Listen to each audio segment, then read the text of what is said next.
a meeting of hearts and minds. This is the only way to awaken ourselves and others. This year, C20 working groups will focus on integrated holistic health, mind, body, and environment. Sustainable and resilient communities, climate, environment, and net zero targets. Education and digital transformation.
ओम अमृतेश्वरी नमः। ओम नमः शिवाय। इस समारोह को आरंभ करने से पहले मैं राजस्थान के एमएलए जोगिंदर सिंह अवाना जी से निवेदन करूंगा कि वे राजस्थान की ओर से और हम सभी की ओर से अम्मा का स्वागत और सम्मान करें।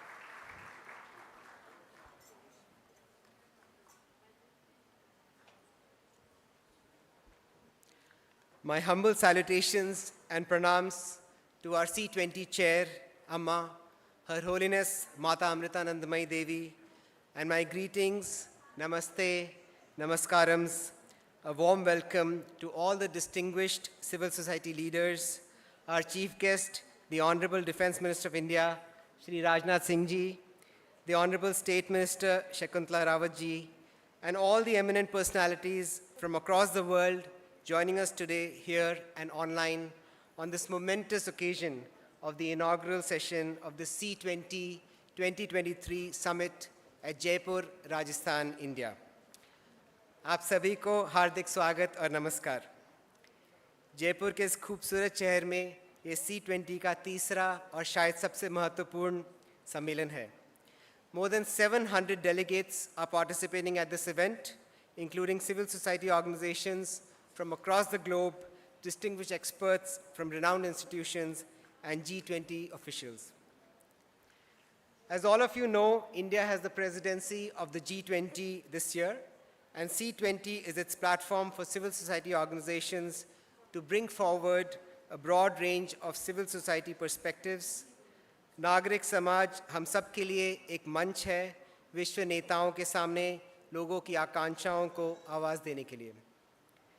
The Government of India has appointed Amma as the chair of the country's Civil 20.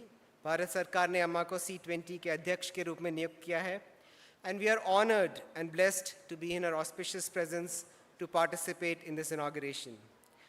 Under the visionary leadership of Prime Minister Modi ji as the G20 chair and the universal guidance of Amma Mata Amritanandamayi Devi as the C20 chair, this is an extraordinary opportunity given to all of us to contribute to the development of civil society for the benefit of the most in need.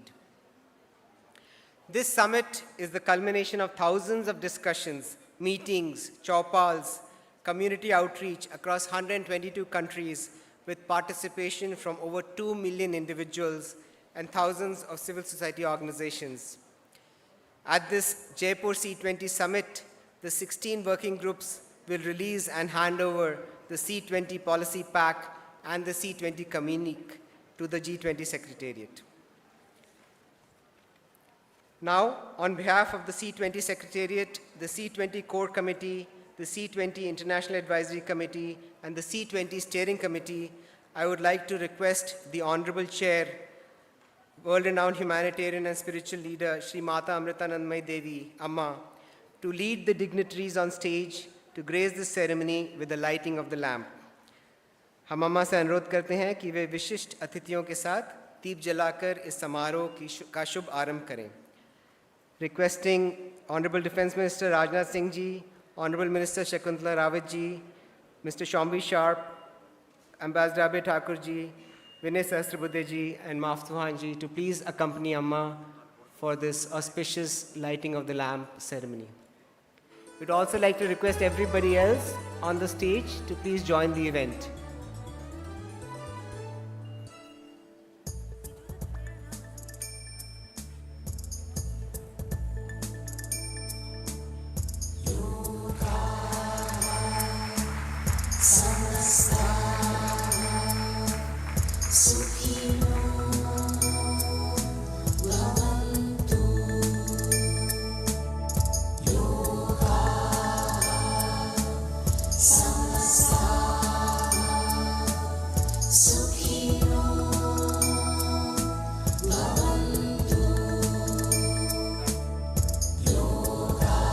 Requesting Shri M to please join with the lamp lighting. Shri M ji, please join with the lamp lighting, please.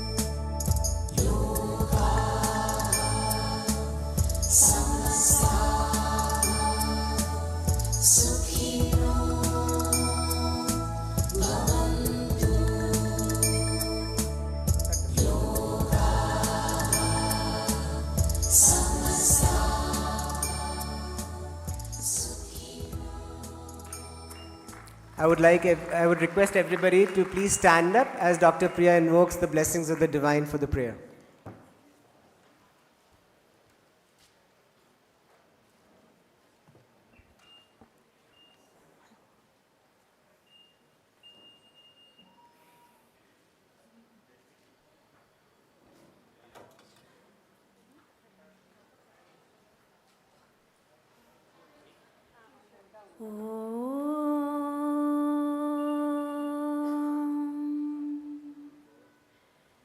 ध्यायामस्सु विभातभानुवदना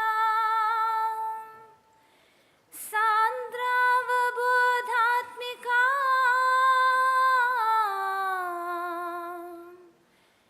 तत्त्वज्ञानविभूषितामभयदा तच्छब्दविद्योतिका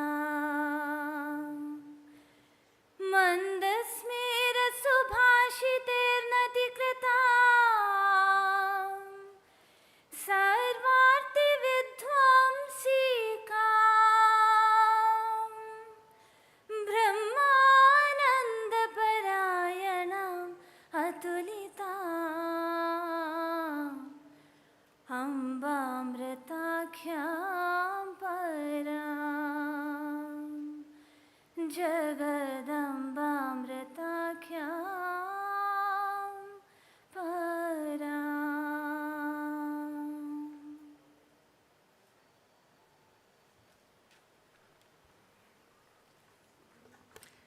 Now, please, you can be seated, please. Now, let me humbly invite our beloved Swami Amritasarupanand Puriji to give the welcome address. As the senior-most disciple of Amma, the vice chairman of the Mata Amritanandamayi Mutt, and the president of Amrita Vishwavidyapeetham, he has dedicated his life to society and the pursuit of spiritual enlightenment. Swamiji holds a master's in philosophy and is a renowned author and translator.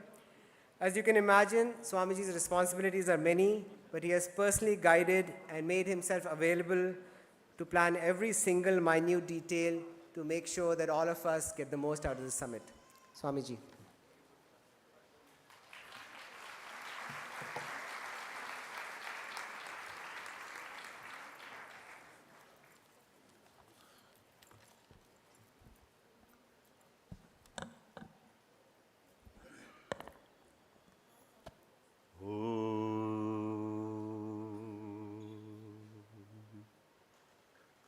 प्रेमामृदानन्दमय्यै नित्यं नमो नमः. I humbly bow down at Amma's sacred lotus feet. My namaskaram, love and greetings to the Honorable Defense Minister, Sri Rajnath Singh, Srimati Shakuntala Rawat, Honorable Minister of Rajasthan for Industry, State Enterprise and Devasthanam, Revered Sri M. Shombi Sharp, UN Resident Coordinator in India, Sri Vinay Sahasra Buddheji, President of the Indian Council for Cultural Relations, Sri Abhaya Thakur, G20 Shu Sherpa, Sri Chandra Prakash Joshiji, and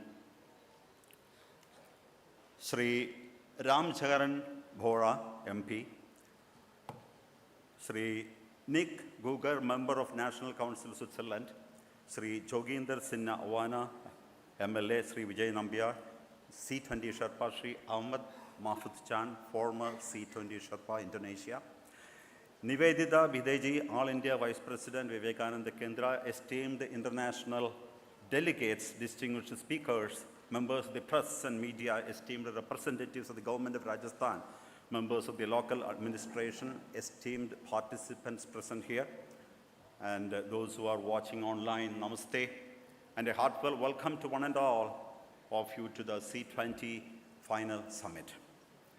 It fills my heart with joy and gratitude to see such a gathering of visionary leaders, dedicated individuals, and esteemed participants who are committed to shaping a better future of our world. In our press conference the other day, one of the reporters asked, is there any particular reason for choosing Jaipur for the final C20 summit? To be very honest, we in fact had tried hard to change the location from Jaipur to another state. However, it did not work. Just after the press conference, it suddenly revealed to me it could have been the will of some unseen power that the summit was to take place here in Jaipur. So maybe it wasn't accidental, because according to the Hindu faith, Lord Brahma is the creator of the world and the father of the entire creation. And do you know what? There is a legend connecting Lord Brahma with Pushkar, the city of Pushkar, one of the ancient cities of India, which is only 92 miles, that is 147 kilometers from Jaipur. And interestingly, for the last so many years, Pushkar has been the place where Amma would spend one night during her annual North India trip along with the entire tour group. And Pushkar is the one and only place in the whole world where a temple is dedicated to Lord Brahma, the creator of the universe. And now, connecting it with Civil 20, what is Civil 20? Civil 20, it is a platform for the people to express their views and concerns so that they will catch the attention of the governments. And people are not necessarily human beings alone. The bigger picture is, or from a larger perspective, all living beings are part of our ecosystem.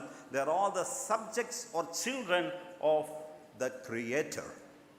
So the letter C in C20, in fact, represents the entire creation. C, creation. So maybe there is a higher purpose for this event to happen here in Jaipur. And the formal activities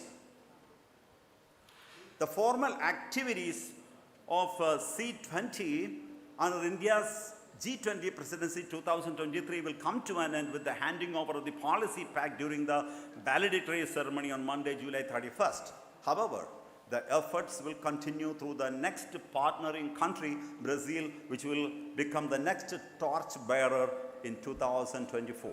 And on this momentous occasion, we, the C20 team, with all the 16 working groups under the chairmanship of Amma, feel happy and content. This is because we know we have done our part with the utmost sincerity, love, and dedication, while accepting the reality that we still have a long way to go before we can reach the goal. We feel greatly satisfied. The team worked tirelessly to explore, gather the necessary information, research, polish, and fine-tune the grassroots level problems of people. And we conducted hundreds of conferences and events across the length and breadth of the country and even outside India to create the much needed awareness. Perhaps C20 India can claim the credit for bringing in the largest number of participants and conferences in the history of C20 since its inception 10 years ago.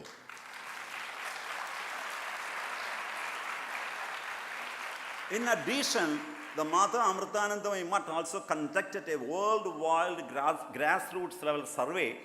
To make this possible, 427 social workers across 43 countries tirelessly worked between February 24th and March 15, 2023. I must say that this was possible only because of Amma's global presence.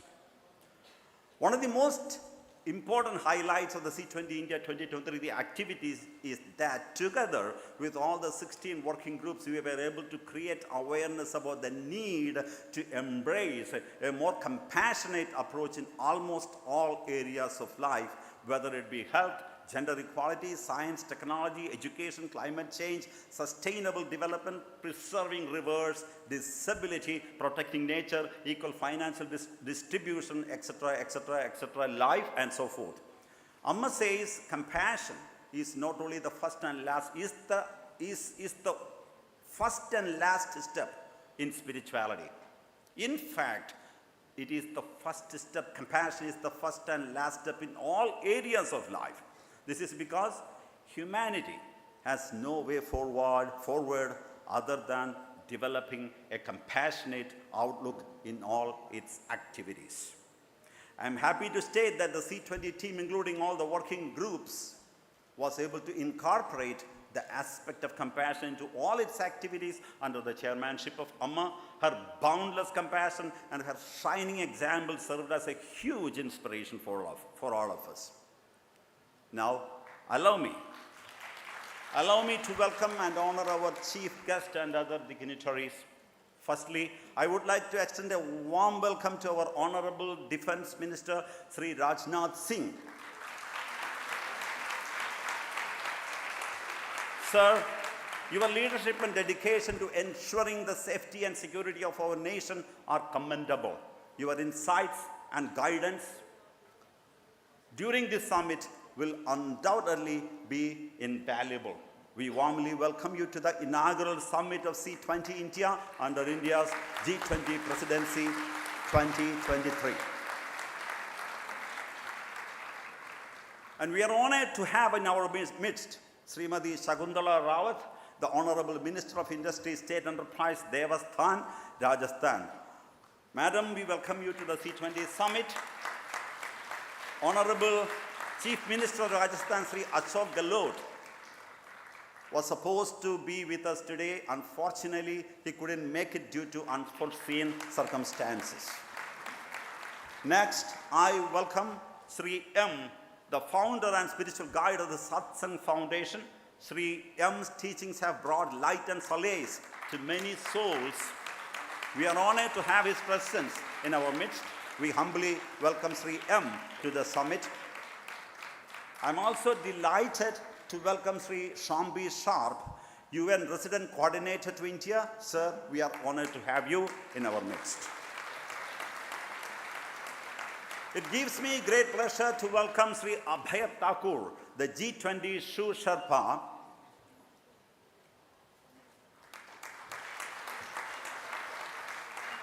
It gives me great pleasure to welcome Sri Abhay Thakur, the G20 Shu Sherpa.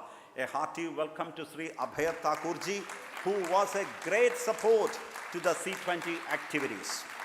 Sri Vinaya Sahasrabuddhe is the President of the Indian Council for Cultural Relationship, ICCR, and the head of the Ram Malgi Prabodhini, the C20 Secretariat. His knowledge and expertise have made the journey of C20 smooth and unimpeded. I'm immensely pleased to welcome him to this summit. I also welcome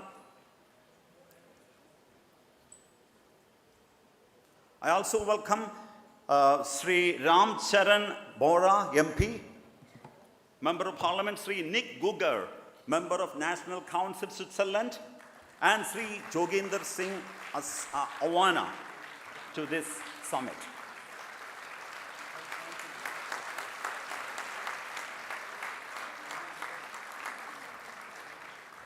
Ambassador Sri Vijay Nambiarji, the C20 Sherpa, is a very senior and respected retired Indian Foreign Service officer. He has served the country in various capacities. I must say that without his experience, vision, and timely advice, the journey of C20 would have been difficult. I respectfully welcome Sri Vijay Nambiarji to the C20 final inaugural summit.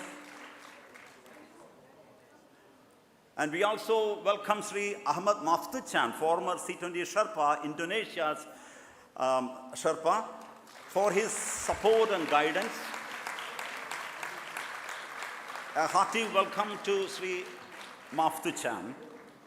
Sri Nivedita Bhide is the All India Vice President of Vivekananda Kendra, Kanyakumari, India.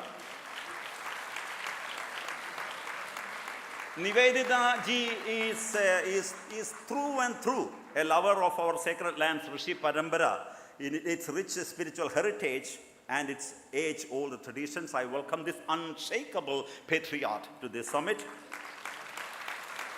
And my welcome address would be incomplete without acknowledging all the hard and dedicated work put forth by my brother, Dr. Swadesh Singh of the Secretariat.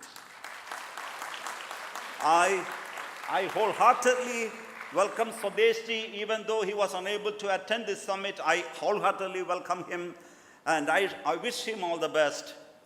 Along with him, the entire secretariat, his colleagues, Sri Jayant Kulkarni and the entire C20 team stood with us throughout, day in and day out. I sincerely welcome the esteemed international delegates, distinguished speakers, and participants from around the globe. Your presence here enriches the discussions with the diverse perspectives, and we are eager to learn from your experiences. I also welcome the press and media to this summit. Kindly forgive me if I have overlooked welcoming any of the invited guest dignitaries or organizations.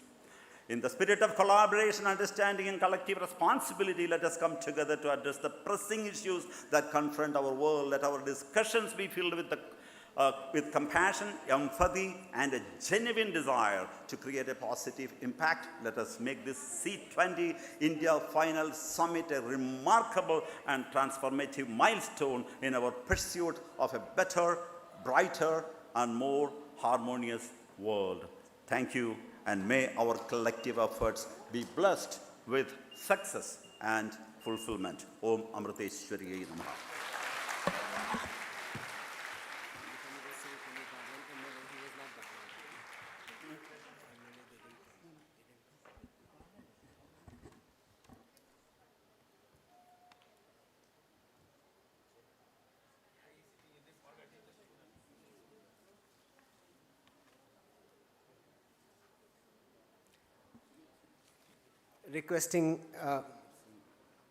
Requesting Dr. Juice to please felicitate our MLA from Rajasthan as well, Joginder Singh Awana ji.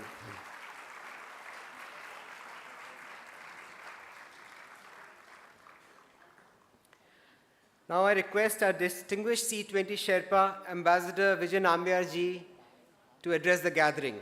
Shri Vijay Nambiar was a former special advisor to the UN Secretary General, Mr. Ban Ki-moon.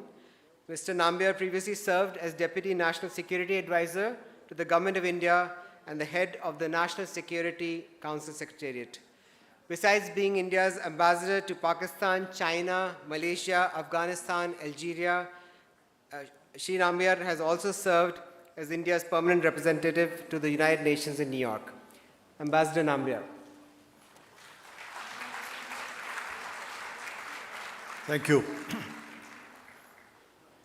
First of all, let me express my humble pranams and pay obeisance to Her Holiness Amma and seek her blessings and grace for the successful conduct of this function.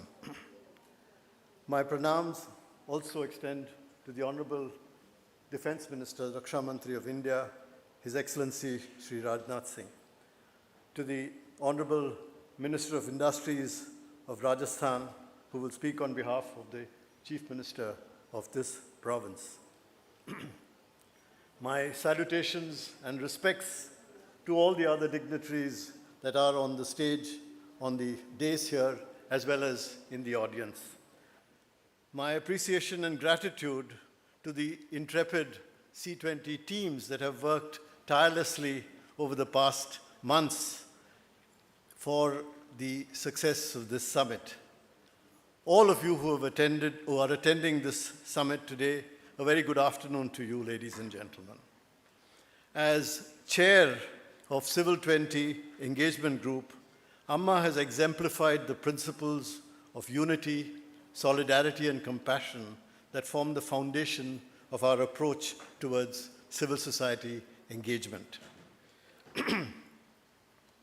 As you all know, civil society institutions are both the bridge and the moral compass that transcends the state and prevents it from atomizing society. These institutions enhance public accountability by making states more responsive, societies more participative, and development policies more inclusive by building a larger consensus on social goals. As educators and conscience keepers, they provide the essential direction to society. As president of the G20, India has been highlighting the major issues facing the global community in the present fragile international environment. The C20 has also been playing a role in this direction.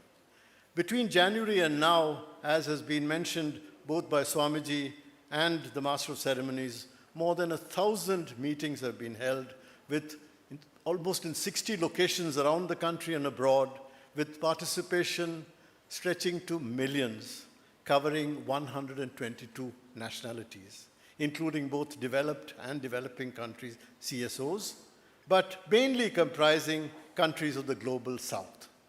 Our activities have covered in-person and online conferences, workshops, seminars, what are called chaupals, samajshalas, youth ambassador programs, and that is what has made it people-centric. This has been a unique Jan Bhagidari. Cultural components have also been visible during this process.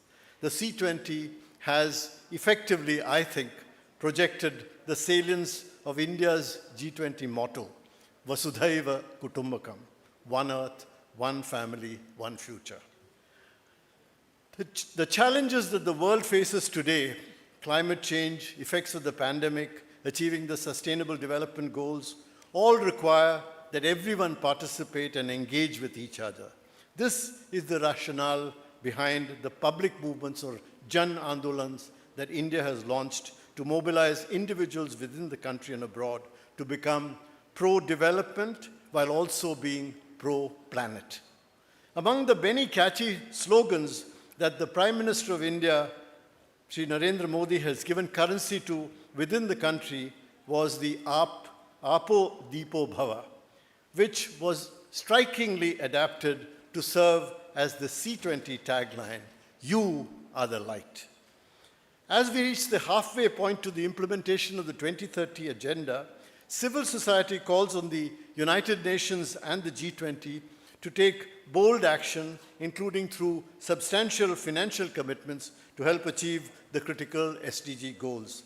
Civil society around the world should have sufficient space to play a fitting role in the implementation of the 2030 agenda. India is deeply committed to internationalism. Our commitments are visible in our activities in the United Nations. We believe that multilateralism matters, and today it is in stress. And the shortage of global public goods around the world, or so-called Kindleberger trap, is far more serious than what is often called the Thucydides trap. The most important step taken by the Indian G20 presidency in its action plans to 2023 would assist in planning the next steps for achieving the 2030 agenda.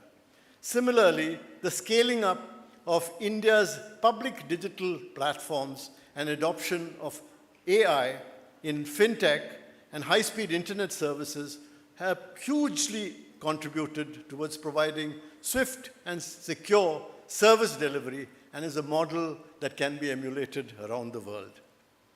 While humankind's challenges are global, our responses are often national. The centrality of the United Nations to international relations must be recognized, preserved, and protected. If international regimes and institutions are to be credible, however, they must also be contemporary. As new issues arise, new rules and practices require to be evolved through the broadest possible consensus. This is particularly important as we move to the UN SDG Summit in September this year. The international community should radically redirect its priorities, as without bold commitments from governments and other stakeholders, we risk failing to deliver on our promise of leaving no one behind. The C20 must support the UN Secretary General's call for the SDG stimulus plan.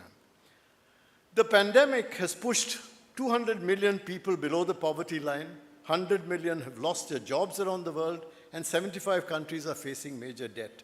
While post-pandemic risks linger, events have begun to show a promising trend. But there are also growing threats around the world. Public protests are on the rise, and violent conflicts have escalated in breadth and intensity in Europe, Africa, and elsewhere. But these challenges have also evoked imaginative and resilient responses. COVID had resulted in the creation of unified platforms and a complex ecosystem of partnerships and alliances to tackle the design and delivery of health responses. Net zero movements have brought together a diverse ecosystem of alliances to drive climate action purposively. So, while the overall prospect remains grim, there are also reasons for hope.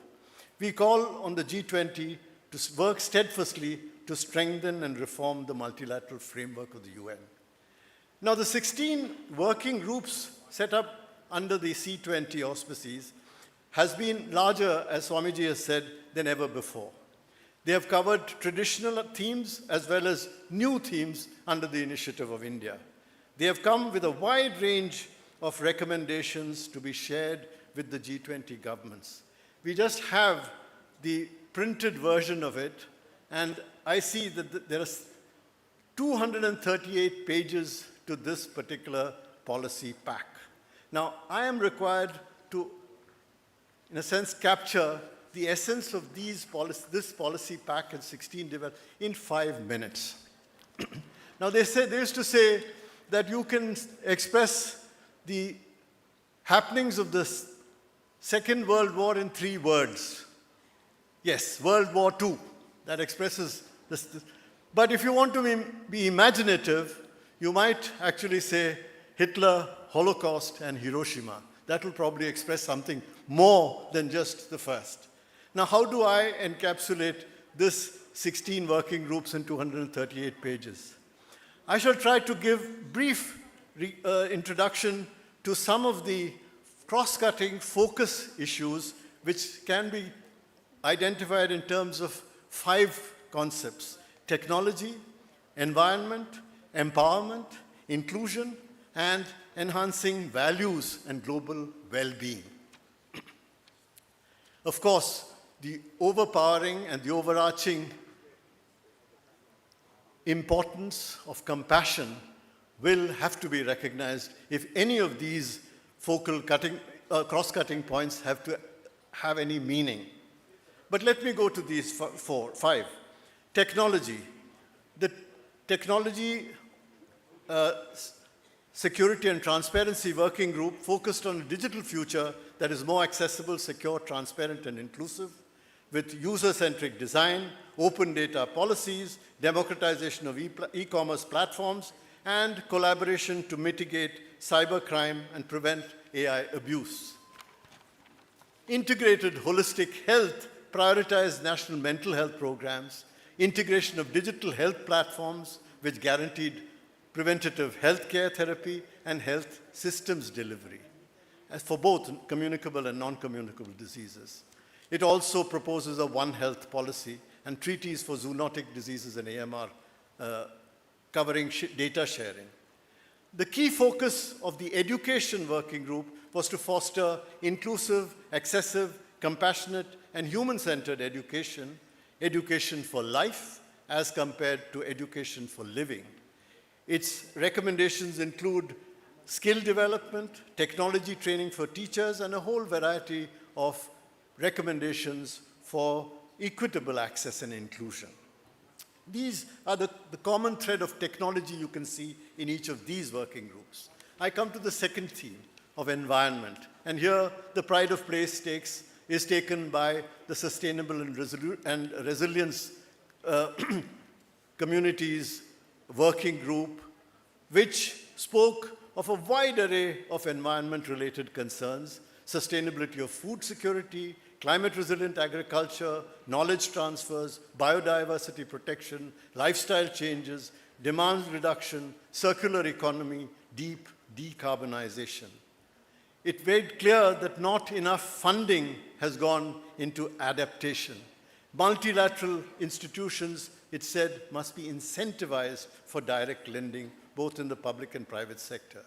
And the resources required are not in billions, they're in trillions. We also have the working group on river revivals and water management, which talked of maintaining the natural flow and self-purification of rivers. We saw some very bright pictures over here about that particular subject where protecting water resources as commons has been emphasized. The involvement of diverse stakeholders such as indigenous communities, NGOs, and experts leveraging technology and cross-border cooperation are absolutely necessary in this regard. The LIFE, that is the Lifestyle for Environment Working Group, also tried to prepare what they called a value-based sustainability framework, and it represents a paradigm shift from a rights-based approach to a responsibility-based approach with practices that are rooted in cultural traditions and customary practices. It calls for societal responsibilities which would be higher than the responsibilities of government. That is a new angle to it. We come to the 4 working groups under the rubric of empowerment. And major in this is the gender group.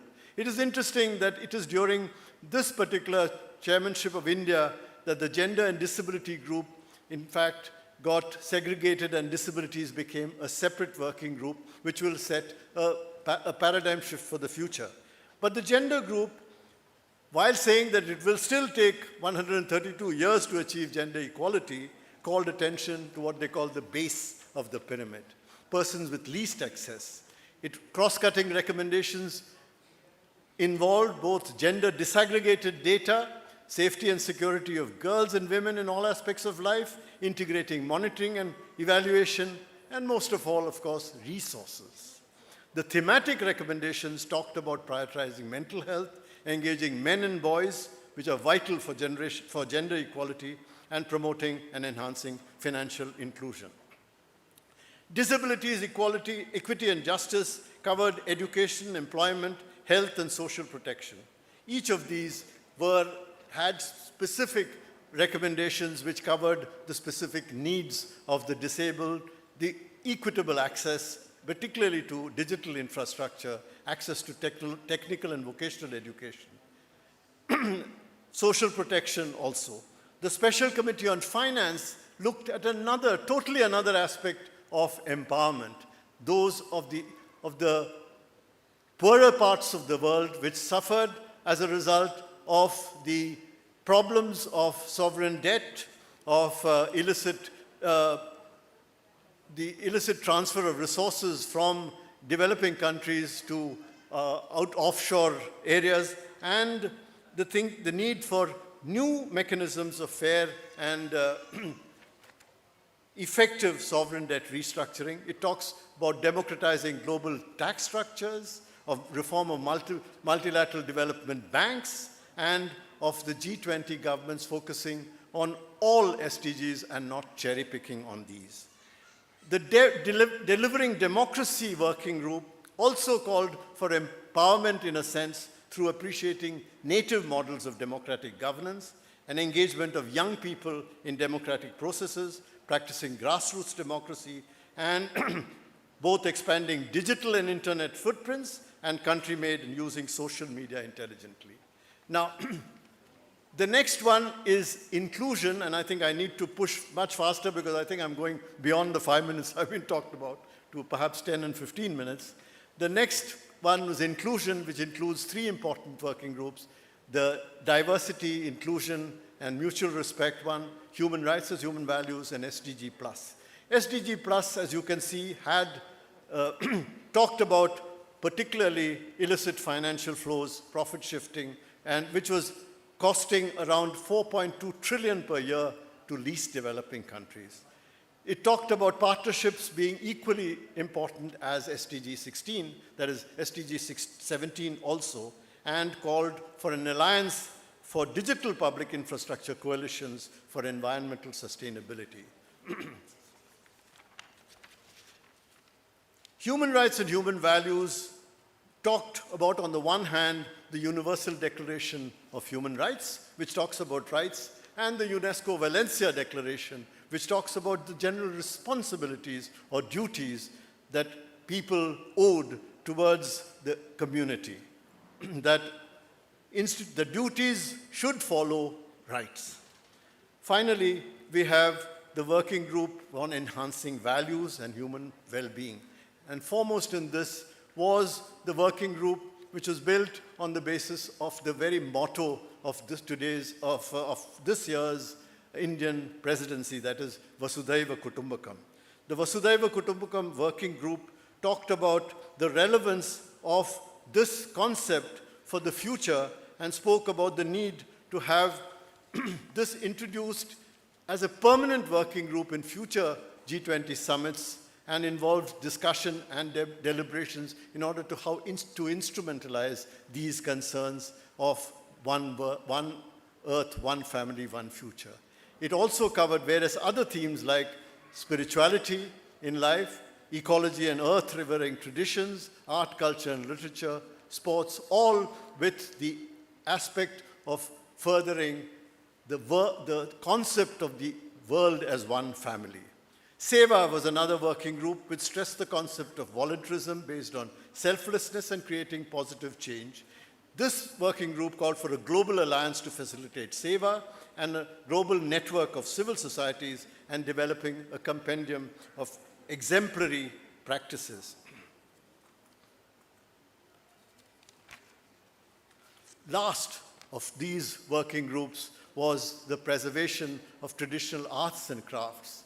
Globalization, industrialization, and changing lifestyles have posed problems for traditional crafts, and these need to be taken special care of in order to solve issues of both national heritage and of the protection of some of the arts that are rapidly losing. We are one earth. Each one of us upon it are equal to each other in our rights and in our obligations. As one family, we are united and enriched by our common humanity. And this is essentially the point which Amma has also made. It is most reassuring to see that under the G20 presidency, there is fresh appreciation of the immense value and contribution made by global and national civil society organizations. And for this, Amma stands as an iconic symbol of the theme of compassion and is the driving force for the transformation of lives of common people around the entire world. This is essentially the message of the Civil 20 Working Group reports that we have presented. Thank you, ladies and gentlemen.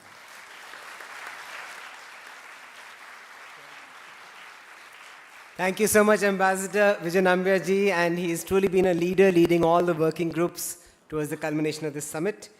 Now we are delighted to invite our chief guest, the Honorable Defense Minister of India, Shri Rajnath Singh ji, one of the nation's most prominent political figures. He is serving obviously as the Defense Minister of India and as the Deputy Leader of the Lok Sabha. Earlier he has also held the positions of the Chief Minister of Uttar Pradesh, the Union Minister for Surface Transport, Union Minister for Agriculture, Union Minister for Home Affairs, and also as the National President of the BJP. Rajnath Singh ji is a firm believer in the greatness of India's cultural heritage. Another cause that is close to his heart is the empowerment of women. As Defense Minister, he has undertaken several initiatives to increase women's participation, embracing Nari Shakti in various departments and field operations, including the induction of women in the corps of the military police in the Indian Army. उनका दृढ़ विश्वास है कि भारत में क्षमता और भावना है कि वो विश्व गुरु बन सके. उनका सपना है कि भारत दुनिया को न केवल आर्थिक क्षेत्रों में बल्कि जीवन के सभी क्षेत्रों में नेतृत्व प्रदान करे. मैं रक्षा मंत्री श्री राजनाथ सिंह जी से निवेदन करता हूं कि वो हम सभी को संबोधित करें. I am standing here. C20 Chair, Her Holiness Mata Amritanandmayi Devi, Amma, Srimati Shakuntala Rabatji, the Minister of Industry and the Devasthan, Government of Rajasthan, Sri Ram Charan Bora, Member of Parliament, Jaipur, C20 Core Committee Member, Sri M. Satsang Foundation, Dr. Vinay Sahasrabuddhe ji, Chairman, Indian Council of Cultural Relations, Mr. Sombi Sharp, Resident Coordinator, United Nations, G20 South Sherpa 3 Abhay Thakurji, Member of Parliament from Switzerland, Mr. Nicholas Gagel, and C20 Working Group's Patron and RMP, Secretariat 3 Vinay Sahasrabuddheji, MLA Sri Yoginder Singh Ji, Awana, C20 Sherpa 3 Vinay Nambiar Ji, Troika Member Indonesia Mr. Maftushan, C20 Core Committee Member Srimati Nivedita Vide, Ji Vivekanand Kendra, and Troika C20 India Swami Amrita Swarupanand Ji, and my brothers and sisters who are participating as a delegate in this conference.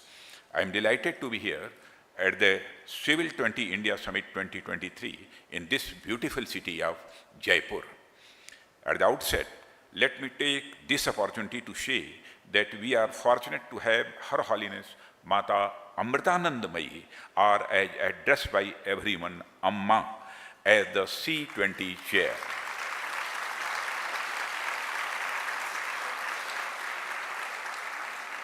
With her humanitarian activities and spiritual guidance, she has transformed innumerable lives around us, for which she is rightly revered across the globe. On this occasion, I offer my deepest regards to Amma. Friends, this August gathering C20 in Jaipur brings together many visionaries, experts, activists, and change makers from across the world. Today, I stand before you with a sense of shared responsibility and optimism for our collective future, which shall be shaped by the concerted efforts of the governments and civil society organizations. In the next 20 minutes or so, I will try to put forth my views on the same, not as the Defense Minister of India, but principally as a proud legatee of an ancient humanist civilization and a citizen of the globalized world of today. Brothers and sisters, as you all are aware, India has assumed G20 presidency in December 2022 under the visionary leadership of our Honorable Prime Minister Sri Narendra Modi. This has presented a historic opportunity to all of us to address our contemporary global challenges through the vehicle of discussion and dialogue. Hopefully, we can also identify and implement appropriate response to the challenges confronting our human society. The theme of India G20 presidency is Vasudhaiva Kutumbakam, which can be broadly translated as one earth, one family, and one future. Brothers and sisters, this expression is drawn from our ancient Sanskrit text, Maha Upanishad, and it affirms the love and the respect for the entire creation around us, be it human, animal, plant, microorganisms, or even inanimate matter. It shows that our ancient tradition doesn't conceptualize the process of otherings. Again, I would like to say, it shows that our ancient tradition doesn't conceptualize the process of othering, about which Toni Morrison, the Nobel laureate, has written so extensively. In India, there is no othering on the basis of race, religion, etc. We have never seen the other as different from ourselves, and we have endeavored to embrace the whole world as our own family. Brothers and sisters, most of you would already be aware that in our culture we worship rivers, forests, mountains, etc., and thus we hold even the non-living entities with great reverence. It has been said very wisely that as the microcosm, so is the macrocosm, which has also been very beautifully captured in Sanskrit language as Yat Pinde Tat Brahmande, यानी जो पिंड में है वही ब्रह्मांड में है, जो जड़ में है वही चेतन में है, जो सूक्ष्म में है वही विवर्त में है, जो छोटे में है वही बड़े में है, जो मेरे में है वही तेरे में है. This statement encapsulates a very profound wisdom that has also contemporary relevance in the age where the ravages of the climate change are staring us all in our faces. The ruthless overexploitation of nature to serve the insatiable human greed has led to pollution, environmental degradation, and of course, the climate change. The approach of one earth, one family, one future provides us a better way to live our lives and to structure our socio-economic systems. The Civil 20 Engagement Group, or the C20, which was launched as an official G20 engagement group in 2013, plays a very crucial and important role under the rubric of G20. Brothers and sisters, it provides a platform for the civil society organizations from around the world to bring forth one governmental perspectives on the issues being taken up by the official G20. It gives an alternative, non-governmental voice to the people's aspirations from across the globe.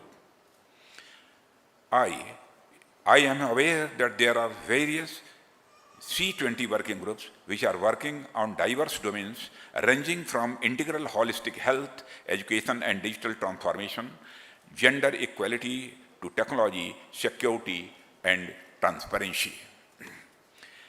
These are the potential to impact official policies and programs across all the dimensions of social, economic and environmental challenges that we face today. Brothers and sisters, when we speak about civil society, there are various perspectives on it. Some see the civil society as a space of voluntary associations and intermediary institutions that exist between the individual and the state. At times, it has also been stated that the civil society necessarily works in contradiction or opposition to the state. However, in my humble opinion and understanding, this viewpoint is not the correct one. The civil society organizations are intrinsically antithetical to the state apparatus. We have plenty of examples where both the government and the civil society have played a complementary role in enhancing the human well-being. There are various sectors ranging from education to health sector, from gender equality to environment, where both governments and the civil society institutions have worked hand in hand and have achieved significant quantifiable progress.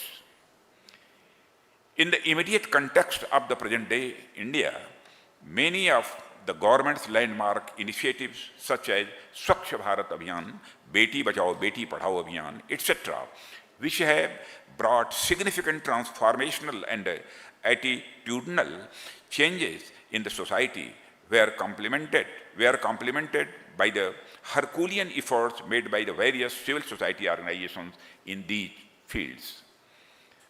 Brothers and sisters, in fact, at a broader level, it can be asserted that a robust and enlightened civil society is essential for a functioning democracy, as it enables the citizens to engage in deliberative dialogues and cooperative efforts outside the adversarial arena of electoral politics towards achieving the national objectives.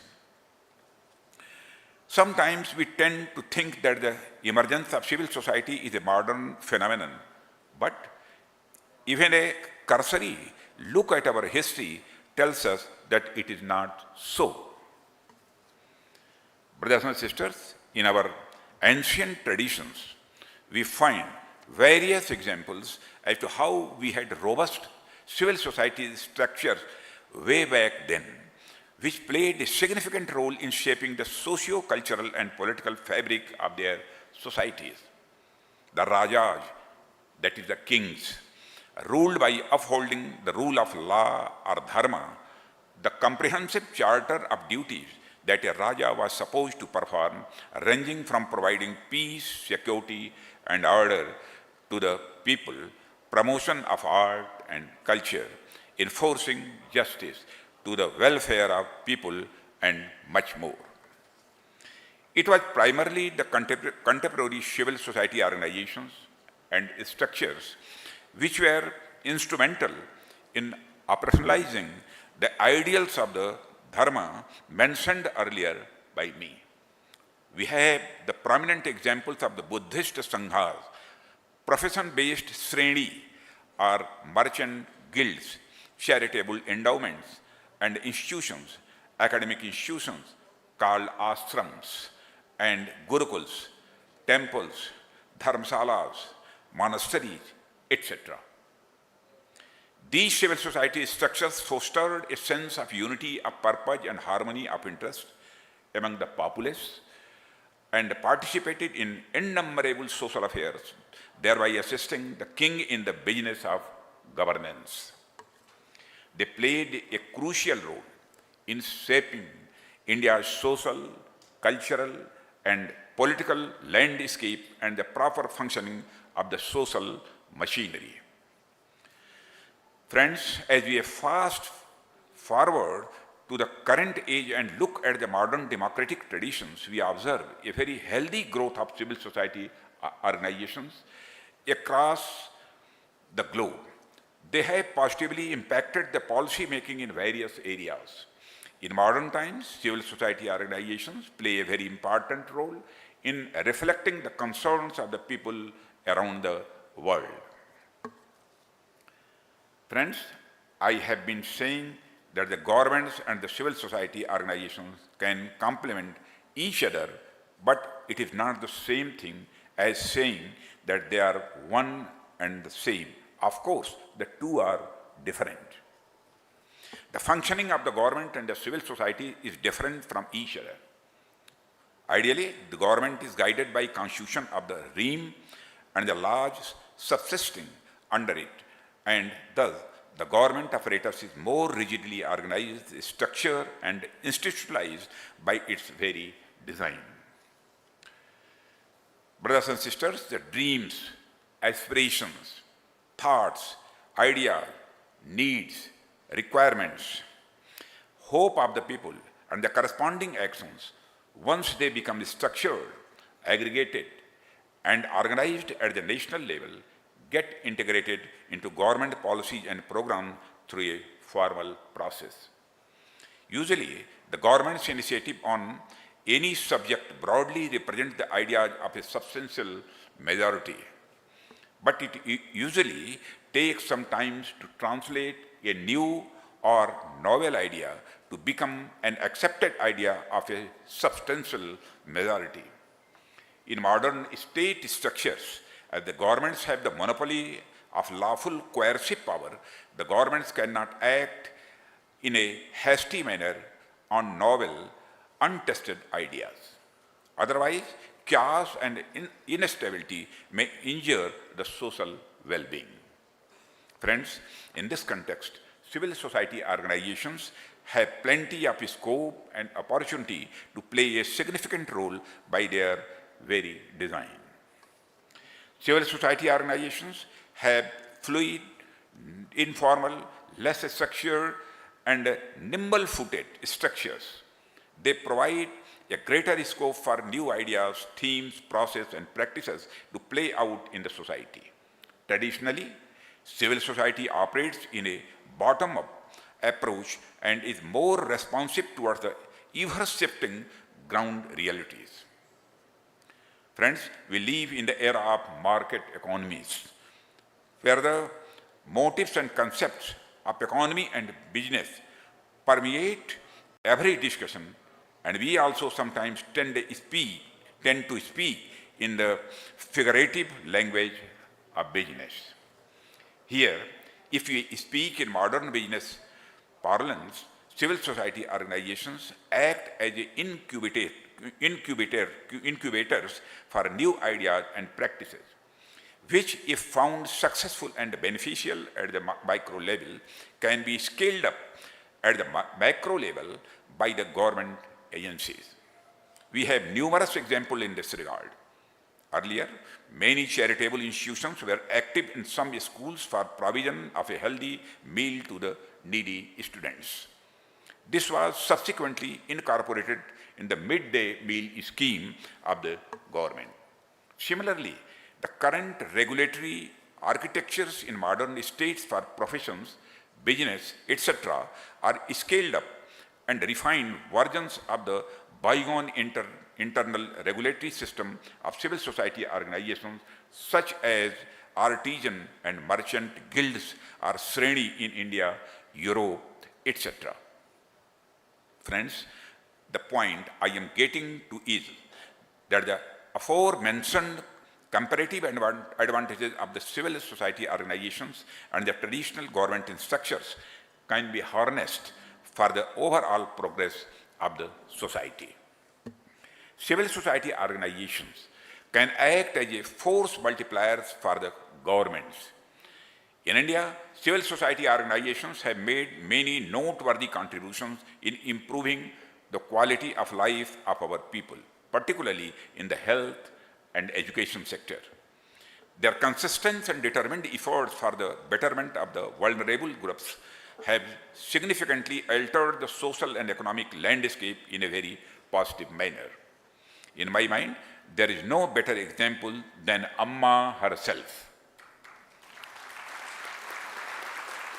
Brothers and sisters, her selfless, Amma, her selfless contribution towards alleviating the pain and suffering of the poor, along with the charitable activities in the field of healthcare, disaster relief, women empowerment, etc., are non-parallel. Amma, you are a true inspiration for all of us and to all the civil society organizations across the world.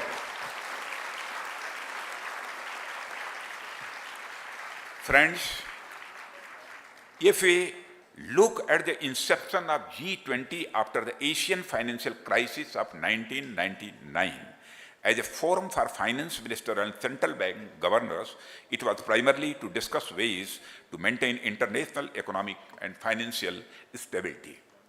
Later, in the wake of the global economic and financial crisis of 2008, G20 was upgraded to the level of heads of state or government, although its scope has significantly expanded since then to cover various areas ranging from sustainable development, health, energy, environment to anti-corruption, and it still is primarily designated as the premier forum for international economic cooperation. G20's focus on economy encompasses economic development, improvement of quality of life, standards of living, etc. Brothers and sisters, if we want to work towards realizing these noble objectives, then we have to look at the different agencies involved in the process. To begin with, the governments function as domestic regulators, act as facilitators, and provide basic framework and architecture under which holistic development takes place. At the global level, governments engage with one another so that international trade and commerce can flourish and movement of human capital and material resources can go on as smoothly as possible, subject to national constraints.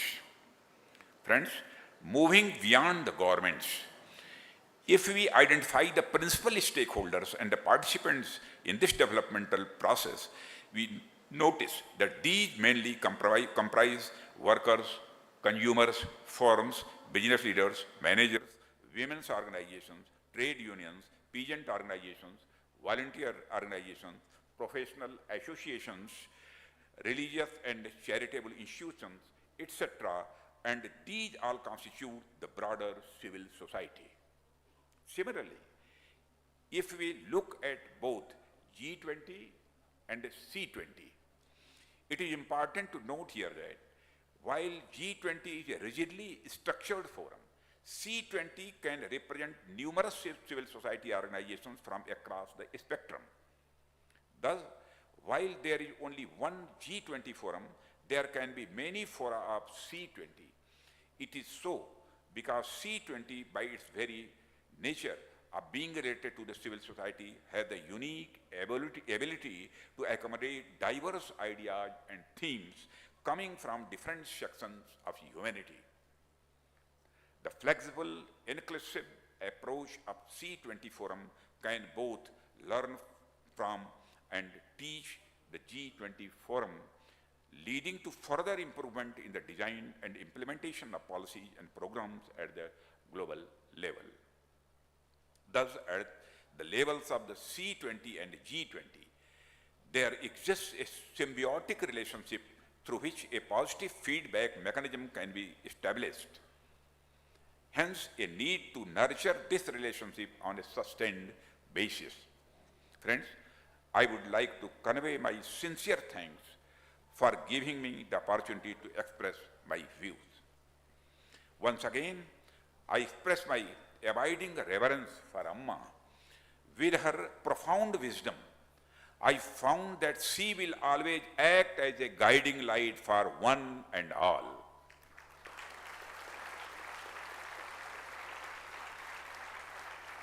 Friends, as I conclude, I want to say that we are all in the same boat, sharing the same pale blue dot that our planet is, sharing the same ancestry and a nearly identical genetic code also.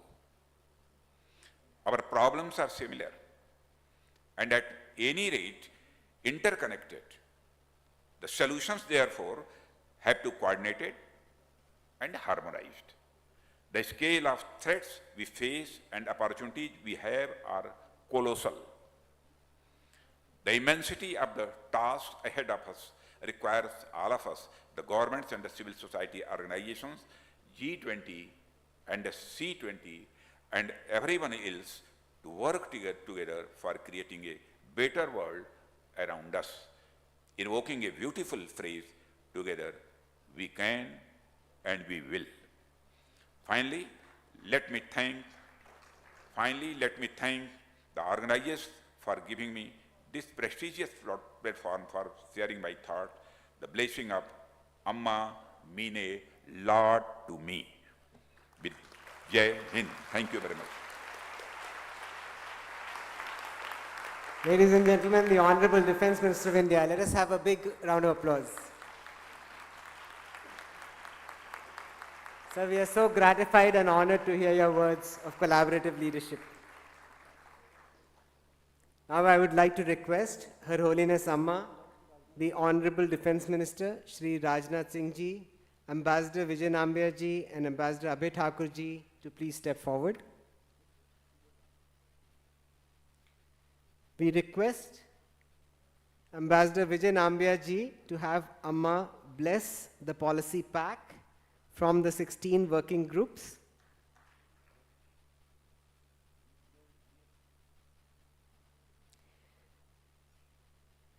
We then request C20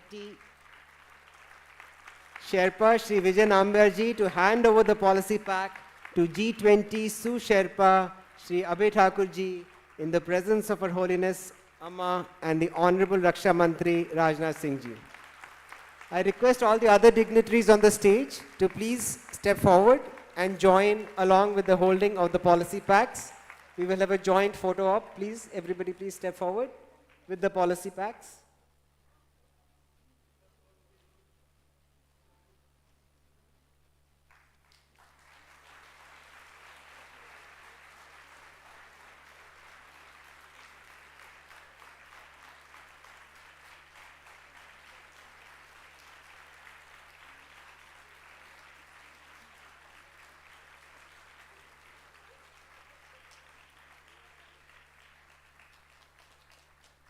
This is the culmination of months and months of hard work by all the working groups.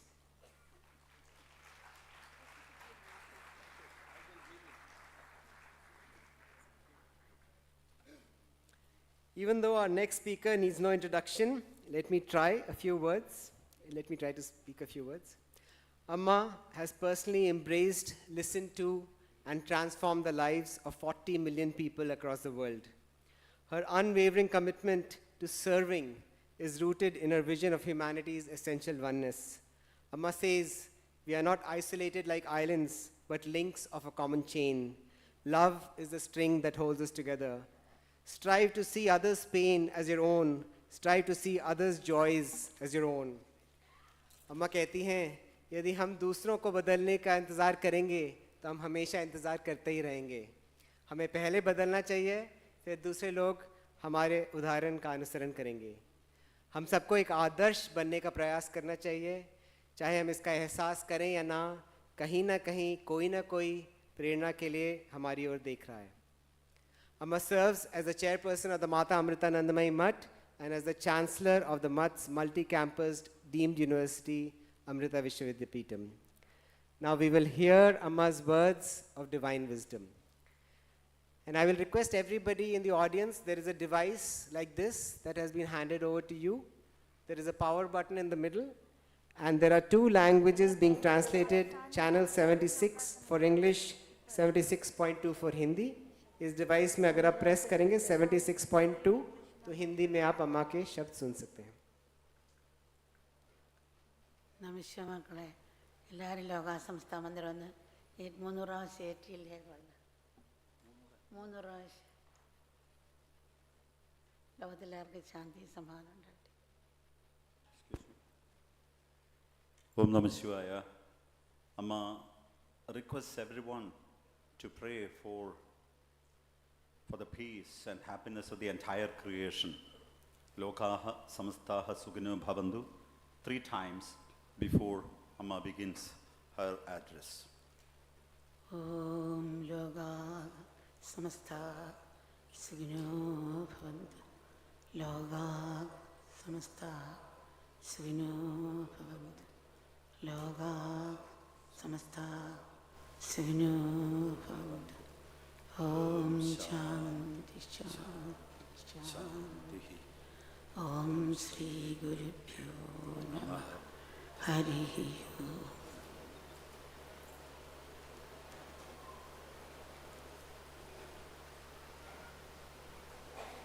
ബ്രഹ്മസ്വരൂപം ആത്മസ്വരൂപങ്ങളായിരിക്കുന്ന എല്ലാവർക്കും നമസ്കാരം. ഭാരതത്തിൻ്റെ G20 അധ്യക്ഷ പദവിയുടെ നേതൃത്വത്തിൽ കഴിഞ്ഞ 7 മാസങ്ങളായി പ്രവർത്തിച്ചുകൊണ്ടുവരുന്ന C20യുടെ ഉദ്യോഗ പരിപാടികൾ കൊണ്ട് നമ്മുടെ ഉച്ചകോടിയോടെ സമാപിക്കുകയാണ്. ഭാരത സർക്കാരും പ്രധാനമന്ത്രി ശ്രീ നരേന്ദ്രമോദിയും നമ്മളെ വിശ്വസിച്ച് ഏൽപ്പിച്ച ചുമതല കഴിയുന്നത്ര ഭംഗിയായി ചെയ്യാൻ നമ്മളെല്ലാവരും പരിശ്രമിച്ചിട്ടുണ്ടെന്ന് വിശ്വസിക്കുന്നു.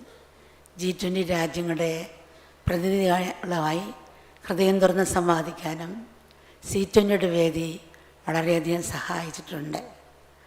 16 പ്രവർത്തന സംഘങ്ങളായിട്ടാണ് ഈ കർമ്മ പദ്ധതികൾ നടപ്പാക്കിയത്. കഴിഞ്ഞ 7 മാസത്തിനുള്ളിൽ ഭാരതത്തിന് മിക്കവാറും എല്ലാ സംസ്കാരങ്ങളിലും മറ്റ് G20 രാജ്യങ്ങളിലും മനുഷ്യനും പ്രകൃതിയും നേരിടുന്ന പ്രധാന വെല്ലുവിളിയെക്കുറിച്ചും 100 കണക്കിന് ഉച്ചകോടികളും സമ്മേളനങ്ങളും ഏകദിന പരിപാടിയും നടത്തി വിജയകരമായി. ചിന്തകളും അഭിപ്രായങ്ങളും പരസ്പരം പങ്കുവയ്ക്കാനും ചില പ്രായോഗിക പരിഹാരങ്ങൾ നിർദ്ദേശിക്കാനും സാധിച്ചു. ഇതൊരു വലിയ നേട്ടമാണ് ഇവിടെ വെച്ച് നടത്തി ഇതിൽ പ്രധാനമായിട്ടുള്ളത്.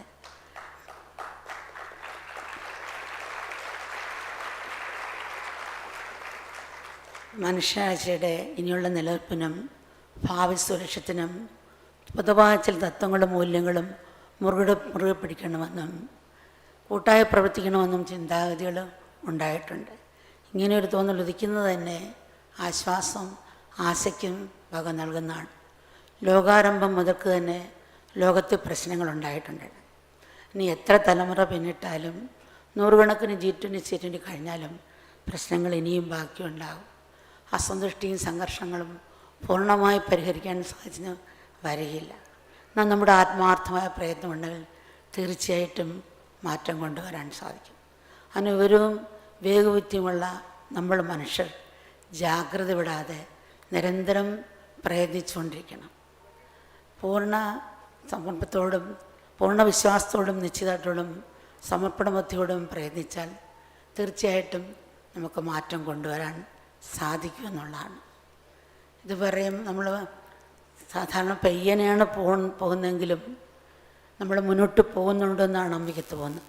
നിരുത്സാഹപ്പെടുത്താൻ ആൾക്കാരുണ്ടാവും. ഒന്നും സ്വധർമ്മത്തിൽ നമ്മളെ വ്യതിചലിക്കാൻ അനുവദിക്കരുത്. ഇത് പറയുമ്പോൾ അമ്മ ഒരു കഥ ഓർക്കാണ്. കുറേ ഒച്ചയിലൂടെ വടക്കോട്ട് പോയി, കുറേ പക്ഷികളിലൂടെ തെക്കോട്ട് വരികയാണ്. അപ്പോൾ പക്ഷികൾ ചോദിച്ചു ഒച്ചനോട്, നിങ്ങൾ എങ്ങോട്ട് പോവാണ്?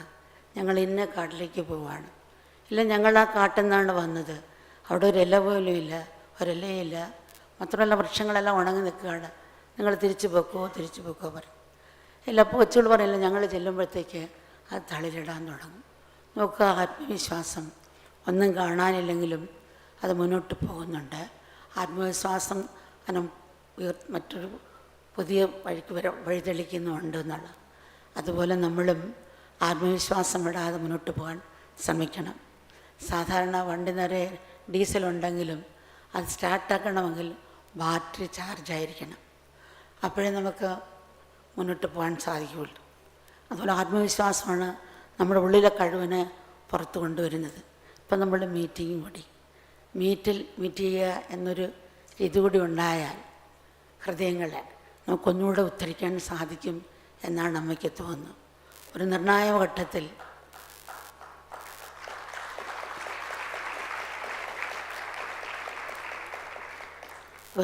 ഘട്ടത്തിൽ സ്വധർമ്മം അനുഷ്ഠിക്കാൻ കഴിയാതെ വില്ലാളിവനായ അർജുനൻ തടഞ്ഞപ്പോൾ ആ അവസ്ഥയിൽ നിന്നും ഭഗവാൻ ശ്രീകൃഷ്ണൻ തൻ്റെ ദിവ്യവാണിയും സാന്നിധ്യവും കൊണ്ട് അദ്ദേഹത്തെ വീണ്ടും കർമ്മധരനാക്കിയില്ലേ. അതുപോലെ ലോകഹിതത്തിനായി കർമ്മരംഗത്ത് പ്രവർത്തിക്കുന്ന നമ്മളാരും തന്നെ ഒറ്റയ്ക്കല്ല. പൂർണ്ണ വിശ്വാസം, നിശ്ചയദാർഢ്യവും സമർപ്പണമുണ്ടെങ്കിൽ അപരിമിതമായ പ്രപഞ്ചശക്തി നമ്മോടൊപ്പം ഉണ്ടാകും. ഇത് അമ്മയുടെ ജീവിതത്തിൻ്റെ അനുഭവം കൊണ്ട് പറയുന്നതാണ്. അമ്മ ജനിച്ച സ്ഥലത്ത് ഗ്രാമമാണ്. അപ്പോൾ ഞാൻ ദിവസവും 60 വീടുകളിൽ ചീനത്തുലിയും കാടിയെടുക്കാൻ പോകാറുണ്ട്. അപ്പോൾ അവിടുത്തെ ചില വീട്ടിൽ ചെല്ലുമ്പോൾ കുട്ടികൾ കഴിച്ചിട്ട് തുള്ളിച്ചാടുന്നു, ചില വീട്ടിൽ ചെല്ലുമ്പോൾ വിശന്ന് തടന്ന് കിടക്കുന്നു. അപ്പോൾ അവിടെ ഒന്നും കഴിച്ചിട്ടില്ല. ഇങ്ങനെ പല ദിവസവും കാണപ്പെട്ടപ്പോൾ വല്ലാത്ത വിഷമം തോന്നി. ഈ ലോകത്ത് ജീവിക്കണമെന്ന് പോലും തോന്നിയില്ല. തീ കൂട്ടി നൊന്ത് മരിക്കണമെന്ന് തോന്നി, പ്രതികാരം പോലെ. പക്ഷേ ഈശ്വരൻ എന്താ ഈ വ്യത്യസ്തമായിട്ട് സൃഷ്ടിച്ചിരിക്കുന്നത്? ഒട്ടുപേര് സൂക്ഷിക്കുന്നോട്ട് ഒരു കഷ്ടപ്പെടുന്നു. അപ്പോൾ ലോകം കാണാമെന്ന് തന്നെ തോന്നിയിരുന്നു. ഇപ്പോൾ കിട്ട മറുപടി ഉള്ളിൽ പുറത്തുനിന്നാണ്. അതവിടെ കർമ്മഫലം കൊണ്ടാണ്. അപ്പോൾ ശരിയാണ്, ഒരാൾ അസ്വസ്ഥയായിട്ട് ഓടിച്ചാടി വന്നപ്പോൾ കാല് തന്നെ കുഴിയിലോട്ട് വീണ് ആ കുഴി നോക്കി നിൽക്കുന്നതാണോ നമ്മുടെ ധർമ്മം? അല്ല, പിടിച്ചുയർത്തുന്നതാണ്. അതങ്ങനെ ഉള്ളിൽ തോന്നിയാൽ അറിയില്ല.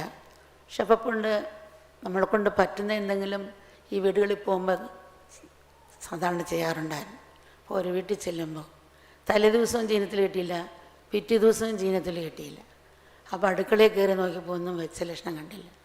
അപ്പോൾ എന്താണോ പണ്ടും വെച്ചില്ല ചോദിച്ചപ്പോൾ 2 ദിവസമായി ഭക്ഷണം വെച്ചിട്ട് ഇന്നലെയും ജോലിക്ക് പോയിട്ടൊന്നും കിട്ടിയില്ല, ഇന്നും ജോലിക്ക് പോയിട്ടൊന്നും കിട്ടിയില്ല. അപ്പോൾ ആരോടെങ്കിലും കടം ചോദിച്ചുകൂടായിരുന്നോ ചോദിച്ചു.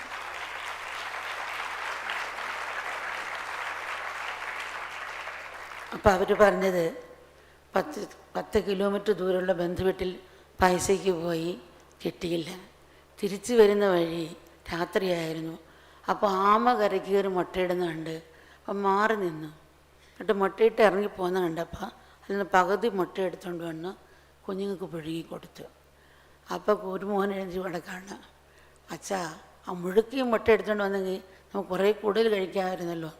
അപ്പം അച്ഛൻ പറയാം, മക്കളെ എനിക്ക് 10 മക്കളുണ്ട്, 10 മക്കളും മരിച്ചാൽ ഞാൻ എത്ര ദുഃഖിക്കും.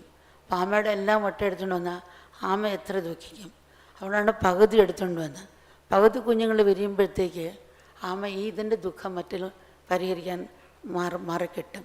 അതുമാത്രമല്ല, നിലനിന്നാലല്ലേ ഇന്നത്തെ പോലെ പട്ടിണി ഉണ്ടെങ്കിൽ നമുക്ക് ഇതുപോലെ 2-3 മുട്ടയെങ്കിലും കഴിക്കാൻ പറ്റൂ. നമുക്ക് അന്നത്തെ ആൾക്കാരുടെ ആ സ്വഭാവം, തൻ്റെ വിശപ്പിലും മറ്റുള്ള വേദന ഓർക്കുന്നു. കുറച്ച് നാൾ കഴിഞ്ഞ കുറേ വർഷം കഴിഞ്ഞപ്പോൾ ആമ വരെ കയറ്റുമതി ചെയ്യുന്നതായിട്ടാണ് അമ്മ കണ്ടിട്ടുള്ളത്. അപ്പോൾ ഇതേപോലെ ചില മഴക്കാല സമയത്ത് അമ്മ പോകുമ്പോൾ ഗ്രാമങ്ങളിൽ പോകുമ്പോൾ 70% കുടിലാണ്.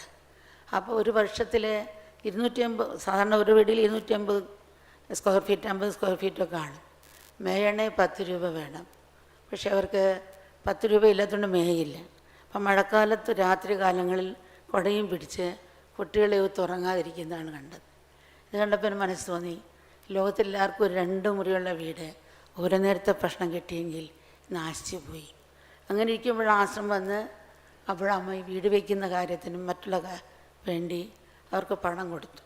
പക്ഷേ ആ വീട് പൂർത്തീകരിക്കാൻ വേണ്ടി അവർ ബ്ലേഡ് പലിശയ്ക്കെടുത്ത് അവസാനം ആ വീട് വിൽക്കേണ്ടി വന്നു.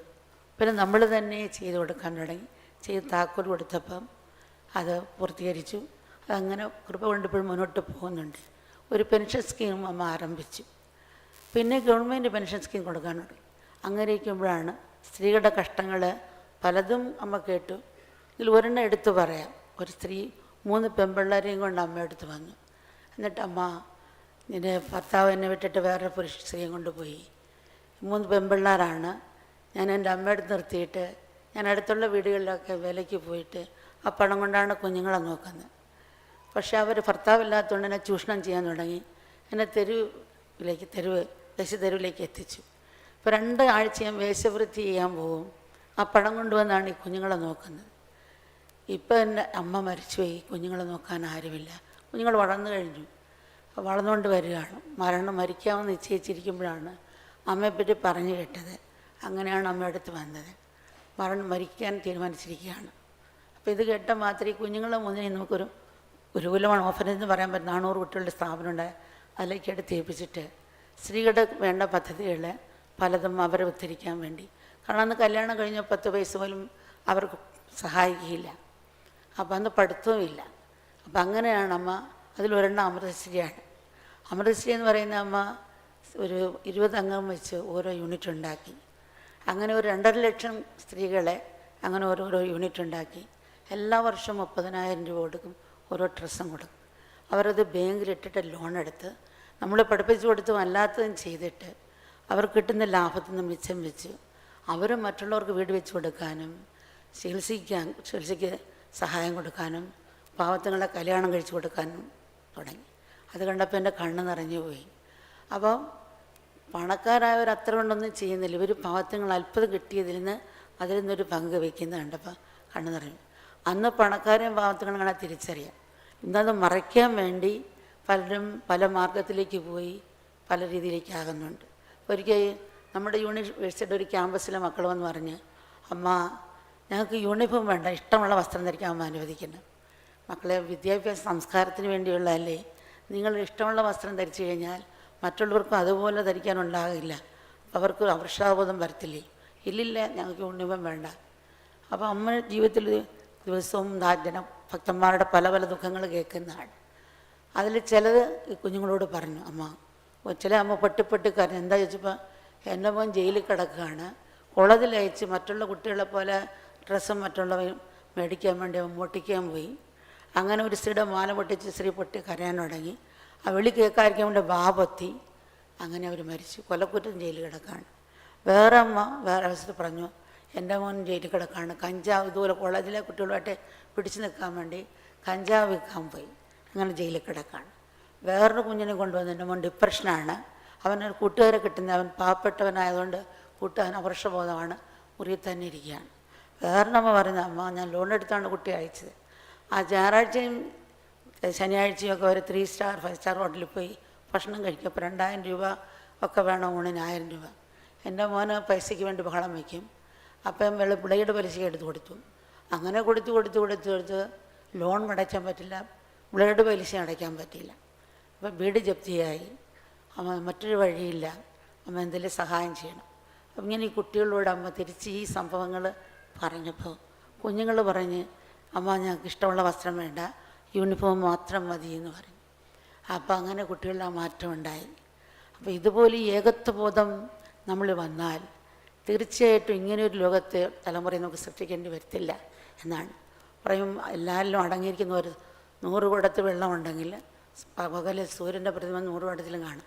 സൂര്യനൊന്നല്ലേ ഉള്ളൂ. നമ്മളെല്ലാം അടങ്ങിയിരിക്കുന്ന ഒരേ ആത്മാവാണ്. ആ ആത്മതത്വത്തെ മനസ്സിലാക്കി നമ്മൾ നീങ്ങിയാൽ തീർച്ചയായിട്ടും നമുക്ക് മാറ്റം കൊണ്ടുവരാൻ സാധിക്കുമെന്നുള്ളതാണ്. ആവശ്യവും ആഗ്രഹവും രണ്ടും വ്യത്യാസം. എപ്പോഴും പറയാമല്ലോ, 100 രൂപയുടെ വാച്ചിട്ടാലും അല്ല 1000 രൂപയുടെ വാച്ചിട്ടാലും 1,00,000 രൂപയുടെ വാച്ചിട്ടാലും സമയം അറിയും. ആവശ്യത്തിനടുത്ത് മറ്റുള്ളവരെ എല്ലാവരും അങ്ങനെ ചെയ്യണമെന്നല്ല, അമ്മ ഒരു എക്സാമ്പിൾ പറയുന്നതേ ഉള്ളൂ. ഇപ്പോൾ ഇന്ന് വളരെയേറെ ചർച്ച ചെയ്യുന്ന ഒരു വിഷയമാണ് ഏറ്റവും കൂടുതൽ ചർച്ച, സ്ത്രീ ശാക്തീകരണവും ലിംഗസമത്വവും. ഈ രണ്ട് കാര്യത്തിൽ ലോകസമൂഹം വളരെ മുന്നോട്ട് പോയി. അതേസമയം ചില ആശങ്കകൾ പലയിടത്തുനിന്ന് പൊങ്ങി വരുന്നുണ്ട്. അമ്മയെടുത്ത് ഗ്രാമങ്ങളുടെ പല സംഭവങ്ങളും അമ്മയ്ക്ക് അറിയാം. അതുകൊണ്ട് അമ്മ പറയാണ്, ഒരു ഗ്രാമത്തിൽ ചെന്നപ്പോൾ പല ഗ്രാമത്തിൽ ചെന്നപ്പോഴും കുട്ടികളെ പഠിപ്പിക്കുന്നില്ല, പെൺപിള്ളേരെ. എന്താ ചോദിച്ചാൽ വേറെ വീട്ടിൽ അയക്കേണ്ടതല്ലേ, ഞങ്ങളെന്തിനാ പൈസ ചിലവാക്കുന്നത്. അപ്പോൾ വിഷമം തോന്നും നമുക്ക്. രാവിലെ അവർ ജോലി ചെയ്യും, പിന്നെ വിറക് വെട്ടാൻ പോവും. അപ്പോൾ വിറക് വെട്ട് കൊണ്ടുവന്ന് അപ്പോൾ ഇത് മാത്രം അവർ ചെയ്യുന്നു. മറ്റുള്ള ഫേസ് ചെയ്യാനൊന്നും അവർക്ക് നമ്മുടെ അടുത്ത് ഫേസ് ചെയ്യാൻ അവർ പറ്റുന്നില്ല. അവർക്ക് മാറി പോകും. അപ്പോൾ എന്തെങ്കിലും ഒന്ന് പഠിപ്പിച്ചു കൊടുക്കണമെന്ന് നമുക്ക് നിർബന്ധമായി. പലതും ചോദിച്ചിട്ട് അവർ പറയും വയ്യ. അപ്പോൾ നിങ്ങളടുത്ത് പാവാട പഠിപ്പിച്ചു തരട്ടെ. അപ്പോൾ സമ്മതിച്ചു. അങ്ങനെ പാവാട തയ്ക്കാൻ പഠിപ്പിച്ചു. പിന്നെ അത് കഴിഞ്ഞ് വേറെ ടെസ്റ്റുകൾ പഠിപ്പിച്ചു. അപ്പോൾ ഒരു ആത്മവിശ്വാസം വരാൻ തുടങ്ങി. പിന്നെ ഇതുകൊണ്ട് കടകളിൽ വിൽക്കാൻ പോയി അവർ വന്നു. ഇപ്പോൾ ഏറ്റവും കൂടുതൽ ന്യൂയോർക്കിലേക്ക് കയറ്റുമതി ചെയ്യുന്ന ഫാഷൻ തുണി അവരാണ്. അതുപോലെ അതുപോലെ തന്നെ നമ്മുടെ ഇത് നടക്കുന്ന അവസരത്തിൽ തന്നെ ഒരു മന്ത്രി നമ്മളോട് തന്നെ പറഞ്ഞാണ്, അവിടെ 60% പെണ്ണുങ്ങളാണ് പഠിച്ചിട്ടുള്ളത്, ജോലിയും അവർക്കാണ്, പുരുഷന്മാർ പഠിച്ചവർ കുറവാണ്. അതുകൊണ്ട് ഇവർക്ക് പതേ പഠിച്ച് പുരുഷന്മാരെ കിട്ടാത്തതുകൊണ്ട് കല്യാണം നടക്കുന്നില്ല, വൈകിയാണ് കല്യാണം നടക്കുന്നത്. ഇങ്ങനെയാണ് അവർ കുട്ടികളും ജനിക്കുന്നില്ല. ഇങ്ങനെയാണ് 50 വർഷമാകുമ്പോൾ അതിന് തലമുറ നിന്ന് പോകാൻ സാധ്യമുണ്ട്. അമ്മ പറയുന്നത് അങ്ങനെ പ്രസവിക്കുന്ന കുട്ടികളുണ്ടാകും, സ്ത്രീകളുണ്ടാകും. അപ്പോൾ 1-2 കുട്ടികളെ അവിടെ ഗവൺമെൻറ് സ്പോൺസർ ചെയ്യുക, ഗർഭിണിയാകുന്ന കാലം തൊട്ട് പഠിത്തം തൊട്ട് അവിടെ കല്യാണം കഴിച്ചിട്ട് ചെയ്താൽ ആ പരമ്പരയെ നമുക്ക് നിലനിർത്താൻ സാധിക്കും. വേറെ ചില ഗ്രാമത്തിൽ ചെല്ലുമ്പോൾ അവർക്ക് കഷ്ടമുള്ളത് പാക്കിടും വിശപ്പറിയാതിരിക്കാൻ വേണ്ടി. അത് പിന്നിൽ അവർക്ക് ക്യാൻസർ ആകുന്നു, പല അസുഖമാകുന്നു. പ്രസവിക്കുന്ന കുഞ്ഞിനും ഇമ്മ്യൂണിറ്റി ഇല്ല, മരിക്കുന്നതും കണ്ടു. അപ്പോൾ അഥവാ ഭക്ഷണം വെച്ചാലും ഭർത്താവ് കുടിച്ചിട്ട് വന്നിട്ട് തല്ലി അതും കഴിപ്പിക്കില്ല. അപ്പോൾ ഇവരെ എന്തെങ്കിലും പഠിപ്പിച്ച് കൊടുക്കണമല്ലോ നിർദ്ദേശിച്ച് നോക്കുമ്പോൾ അവിടെ ലെമൺ ഗ്രാസ് കണ്ടു. അപ്പോൾ നമ്മൾ തന്നെ ഇവിടെ അവിടെ കറണ്ടില്ല, സോളാർ വെച്ചു, ഒരു മെഷീൻ ഉണ്ടാക്കി ഇവരെ കൊടുത്ത് പഠിപ്പിച്ച് കഴിഞ്ഞപ്പോൾ ഇവർ തന്നെ അമ്മയുടെ പ്രോഗ്രാം തന്നെ കൊണ്ടുവന്നും വേറെ പ്രോഗ്രാം പോയി നല്ല പൈസ കിട്ടി. പിന്നെ കുറച്ച് നാൾ കഴിഞ്ഞപ്പോൾ ഇവരൊന്നും ചെയ്യുന്നില്ല. നോക്കിയപ്പോൾ എന്താ മനസ്സിലായത്, അവർക്ക് നമ്പർ വായിക്കാൻ അറിയില്ല. അപ്പം അമ്മ പറഞ്ഞ് അയാൾക്ക് ഏറ്റവും ഇഷ്ടമുള്ള കളർ ഏതാണെന്ന് ചോദിച്ചു. ആ കളർ പറഞ്ഞപ്പോൾ ആ കളർ അതിൻ്റെ അടിയിലിട്ടു, അത് വല്ല ചെറുതായിട്ട് ഇട്ടിട്ട് കൊടുത്ത് നോക്കാൻ പറഞ്ഞു. അങ്ങനെ ഇട്ടപ്പോൾ അവർക്ക് പിന്നെ നമ്പരും പഠിച്ച് ഇത് ഡെമോഗ്രാസ് ഉണ്ടാക്കാനും പഠിച്ചു. അപ്പം നമ്മൾ സത്യത്തിൽ പിന്നെ അവർ കച്ചവടം ചെയ്യാൻ തുടങ്ങി. എന്തെന്ന് വെച്ചാൽ നമ്മൾ ആൾക്കാരെ ഉദ്ധരിക്കാൻ പോകുന്ന ധാരാളം പദ്ധതികൾ ഗവൺമെൻറ് ചെയ്യുന്നുണ്ട്. പക്ഷേ അവിടെ മാസം തികയാതെ പ്രസവിച്ച് കുട്ടികളെ എങ്ങനെ ശ്രദ്ധിച്ച് ഡോക്ടർമാർ സംരക്ഷിച്ച് നമുക്ക് തരുന്ന പോലെ നോക്കിയാൽ മാത്രമേ ഇവർ ഉദ്ധരിക്കാൻ പറ്റുള്ളൂ. അപ്പോൾ ലിംഗവ്യത്യാസമുള്ളവർക്ക് വേണ്ടി ഗവൺമെൻറ് ധാരാളം പ്രൊജക്റ്റ് അവരുടെ ഓപ്പറേഷനൊക്കെ കൊടുക്കുന്നുണ്ട് പൈസ. പക്ഷെ സമൂഹം ഇപ്പോഴും അവർ അംഗീകരിക്കുന്നില്ല. അത് വലിയ വിഷമം തോന്നുന്നു. നമ്മൾ ഇവരെ പഠിപ്പിക്കാൻ പോയപ്പോൾ ആരും അവർക്ക് സ്ഥലം തന്നില്ല. ബോംബെ ചേരി സ്ഥലത്താണ് ഇവരെ കൊണ്ടുവച്ച് പഠിപ്പിച്ചത്. അപ്പോൾ അതുകൊണ്ടുള്ളത് അവർക്ക് വളരെ പൈസ ഓപ്പറേഷൻ ചെയ്യാനൊക്കെ കൊടുക്കുന്നുണ്ട്. ചെറിയ യൂണിറ്റ് പോലും അവരെ ഒന്നിച്ചാക്കിയാൽ അവർക്കും ഉയർന്നു വരാനും നീങ്ങാനും സാധിക്കുമെന്നാണ് അമ്മയ്ക്ക് തോന്നുന്നത്. പിന്നെ ലോകത്തിൽ മൊത്തം നോക്കുമ്പം G20 രാജ്യങ്ങളാകട്ടെ നോക്കുമ്പോൾ അംഗവൈകല്യമുള്ളവർ ധാരാളം പേരുണ്ട്. അത് ഷുഗർ കൊണ്ട് കാല് മുറിച്ചവർ, സ്ട്രോക്ക് വന്ന് തളർന്നവർ, അല്ല ജന്മനാ ഉള്ളവർ മില്യൺ കണക്കിനുണ്ടെന്നാണ് പറയുന്നത്. അവർക്കൊരു 2 കിലോമീറ്റർ പോകാൻ ഒരു വീൽ ചെയറും സബ്സിഡിയായിട്ട് കുറച്ച് പണവും കൊടുത്തു കഴിഞ്ഞാൽ അവർക്ക് പൈസ കൊടുക്കുന്നുണ്ട് ഗവൺമെൻറ്. പക്ഷേ ഇവർക്ക് രോഗം കൂടി ഉള്ളതുകൊണ്ട് മരുന്നും വാങ്ങിക്കണം. അപ്പം അതുകൊണ്ട് അങ്ങനെ ഒരു സഹായം ചെയ്താൽ അതിലൊരു മാറ്റം ഉണ്ടാകുമെന്ന് തോന്നുന്നു. അപ്പോൾ ബുദ്ധിവികാസികത്തെ കുഞ്ഞുങ്ങളുടെ കാര്യത്തിലും അവർക്കും ഗവൺമെൻറ് ധാരാളം ചെയ്യുന്നുണ്ടെങ്കിലും കുറച്ച് പേർക്കൂടെ കൗൺസിൽ ചെയ്യുന്ന കാര്യത്തിൽ കുറച്ച് ശ്രദ്ധിക്കുന്നത്, കൗൺസിലിംഗ് കൊടുക്കുന്നത് നല്ലതായിരിക്കും എന്ന് തോന്നുന്നു. ഇവിടെ എയ്സിലൂടെ എയ്സ് കാര്യങ്ങൾ പറഞ്ഞിട്ട് അമ്മ എന്താ അത് പറയാത്ത. സത്യത്തിൽ 20-25 വർഷം മുമ്പേ എയ്സ് കുഞ്ഞുങ്ങൾക്ക് നമ്മൾ സ്ഥാപനം ആസ്പത്രി ഉണ്ടാക്കി ഫ്രീ ആയിട്ട് തന്നെ അവരെ താമസിപ്പിച്ച് ചികിത്സയെല്ലാം. പിന്നെ ഗവൺമെൻറ് അവരെ ഏറ്റെടുത്തപ്പോൾ പിന്നെ അവരുടെ എല്ലാ കാര്യവും ഗവൺമെൻറ്റാണ്. എന്നാലിപ്പോൾ കൂടി വരുന്നത്. അതുകൊണ്ട് അവരുടെ കാര്യത്തിലും ഒന്ന് ശ്രദ്ധിക്കുന്നത് നല്ലതായിരിക്കും എന്ന് തോന്നുന്നു. അപ്പം നമ്മൾ കരുണ്യമില്ലാത്തതുകൊണ്ടല്ല, അങ്ങനെ മറ്റേ സ്ഥലത്ത് പുസ്തകം കൊടുത്തപ്പം പറഞ്ഞ ചിലർക്ക് അഭിപ്രായം ഉണ്ടെന്ന് നീ കേട്ടതുകൊണ്ട് പറഞ്ഞു പോകുന്നതാണ്. ഇപ്പം G20 ഉച്ചകോടിയിൽ പ്രധാനമായും ചർച്ച ചെയ്യുന്നത് ആഗോള സാമ്പത്തിക സഹകരണമാണ്. എങ്കിലും ഇന്നത്തെ പ്രത്യേക സാഹചര്യത്തിൽ കാലാവസ്ഥ വ്യതിയാനത്തെ പറ്റി കൂടുതൽ ശ്രദ്ധിക്കുന്നത് നല്ലതായിരിക്കും എന്ന് നമുക്ക് തോന്നും. നമ്മുടെ ചെറുപ്പത്തിൽ കടത്തീരത്ത് കളിച്ചിട്ട് അവിടെ കിടക്കും. അപ്പോൾ 22 ഡിഗ്രി ചൂടേ ഉള്ളൂ, പക്ഷേ 10 ഡിഗ്രി ചൂടിന് പോലും അറിയില്ല. ഇന്ന് 32 ഡിഗ്രി ചൂടുണ്ടെങ്കിൽ 40 ഡിഗ്രി ചൂടിൻ്റെ അവസ്ഥയായി. അപ്പോൾ ആ ഒരു രീതിയിലേക്കാണ് പോകുന്നത്. ഇങ്ങനെയാണ് എത്ര വർഷം നമ്മൾ ജീവിക്കാൻ ഈ ചൂടിൽ പറ്റും. അപ്പോൾ അതുകൊണ്ട് ഒരു വീക്ക് നമ്മൾ കടത്തീരത്ത് ധ്യാനിക്കാറുണ്ട്. അപ്പോൾ ധ്യാനിക്കുമ്പോൾ ഒരു ദിവസം വല്ലാത്ത ദുർഗന്ധം, വല്ല മനുഷ്യൻ മരിച്ചു കിടക്കുന്നതാണോ എന്താണ് മണം നോക്കുമ്പോൾ കല്ലിനിടയിലൊക്കെ ഞണ്ടുകൾ ചത്തിയത്തിരിക്കുകയാണ്. അപ്പോൾ തോടുള്ള ജീവികളെല്ലാം കടലിൽ മരിച്ചുകൊണ്ട് പോകുക, പലതും മരിക്കുന്നുണ്ട് കാർബൺ കൂടിയിട്ട്. അപ്പോൾ അതിൻ്റെ റിസർച്ച് ചെയ്യുന്നുണ്ടെങ്കിലും ഒരു തിമിംഗലം എന്നുള്ളൊരു മത്സ്യമുണ്ട്. ആ മത്സ്യത്തെ കാരണം അതിൻ്റെ മലമാണ് കടലിന് മുകളിലുള്ള പാവലിന് വളമാകുന്നത്. അതാണ് ആ പാവലാണ് കൂടുതൽ ഓക്സിജൻ നമുക്ക് തരുന്നത്. പക്ഷേ അത് മരിക്കാൻ നേരത്ത് മില്യൺ കണക്കിന് കാർബൺ വലിച്ചാണ് കടലിൽ തടിയിൽ പോകുന്നത്. അതിന് 90% പിടിച്ച് കഴിച്ചു കഴിഞ്ഞു. ഇനി ഒരു 10% ഉള്ളൂ. ഒരെണ്ണത്തിന് $25,000 കിട്ടും. അങ്ങനെ പിടിച്ച് വെക്കുകയാണ്. 10% ഉണ്ട്. അതിനെ എല്ലാവരോടും അപേക്ഷിക്കണം അതിനെങ്കിലും നിലനിർത്തുന്നത് നല്ലതായിരിക്കും. ഒരു ആമസോൺ കാടിൻ്റെ കാര്യം ഓർക്കുമ്പോൾ കാടിൻ്റെ കാര്യം ഓർക്കുമ്പോൾ 20% നമുക്ക് ഓക്സിജൻ തരുന്ന അതാണ്.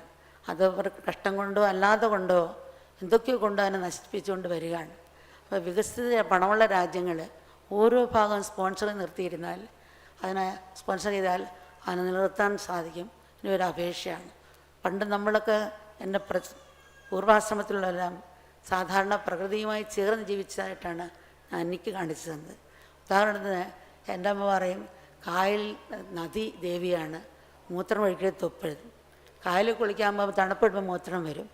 പക്ഷേ അമ്മ പറഞ്ഞ ഉടനെ സ്വിച്ച് ഓഫാകും ഓർക്കുമ്പോൾ. അപ്പം അങ്ങ് നദി എടുക്കാറില്ല.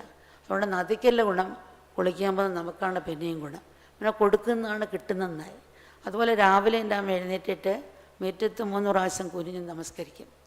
അപ്പം നമ്മൾ 8 മണിക്കൂർ കിടന്ന് നമുക്ക് തലയിൽ രക്തയോട്ടം കുറവായിരിക്കും. കുനിയുമ്പോൾ അതിലേക്ക് രക്തയോട്ടം വരുന്നു. പിന്നെ രണ്ടാമത് ഭൂമിയോടുള്ള നന്ദി പുലർത്തുന്നതിനോടൊപ്പം നമുക്കാണ് കിട്ടുന്നത്. 2 വയസ്സ് വരെ അമ്മ മുടിയിലെത്തും. ജീവിതകാലം മുഴുവൻ തുപ്പാനും ചവിട്ടാനും അനുവദിക്കുക എല്ലാം തന്നുകൊണ്ടിരിക്കുന്നതാണ്. അതുകൊണ്ടുള്ള നന്ദി കാണിക്കുന്നത്. ആ നന്ദി കൂടി കിട്ടുന്നത് നമുക്കാണ്. പിന്നെ സൂര്യ നമസ്കാരം സൂര്യനോട് പ്രാർത്ഥിക്കുക. ആ സമയത്ത് വൈറ്റമിൻ ഡി, വൈറ്റമിൻ അതിൻ്റെ കിട്ടും നമുക്ക് മസിലിന് എല്ലിന് ഒക്കെ നമുക്ക് ശക്തി കിട്ടുകയാണ്. അപ്പോൾ കൊടുക്കുന്നതിൽ കൂടെ നമ്മൾ എടുക്കുകയാണ് ചെയ്യുന്നത്. പറയാം, സൂര്യപ്രകാശം കുറവുള്ള രാജ്യത്തിൽ ഡിപ്രഷൻ കൂടുതലാണ്, ആത്മഹത്യ കൂടുതലാണ്. അപ്പോൾ ആ സൂര്യ നമസ്കാരം എന്നൊക്കെ പറയുന്നത് പ്രാകൃതമാണ്, അല്ലതൊന്നും നല്ല അന്ധവിശ്വാസമാണ്. അതുപോലെ നമ്മൾ വൃക്ഷം വെട്ടുമ്പം ആദ്യം പൂജിച്ച് മാപ്പ് ചോദിച്ചിട്ടാണ് വെട്ടുന്നത്. ക്ഷമ തരണേ, ഞങ്ങളോട് ക്ഷമിക്കണേ. നമുക്കൊരു ദ്വീപ് എല്ലാം ഉണ്ടായിരുന്നു എറണാകുളത്ത്.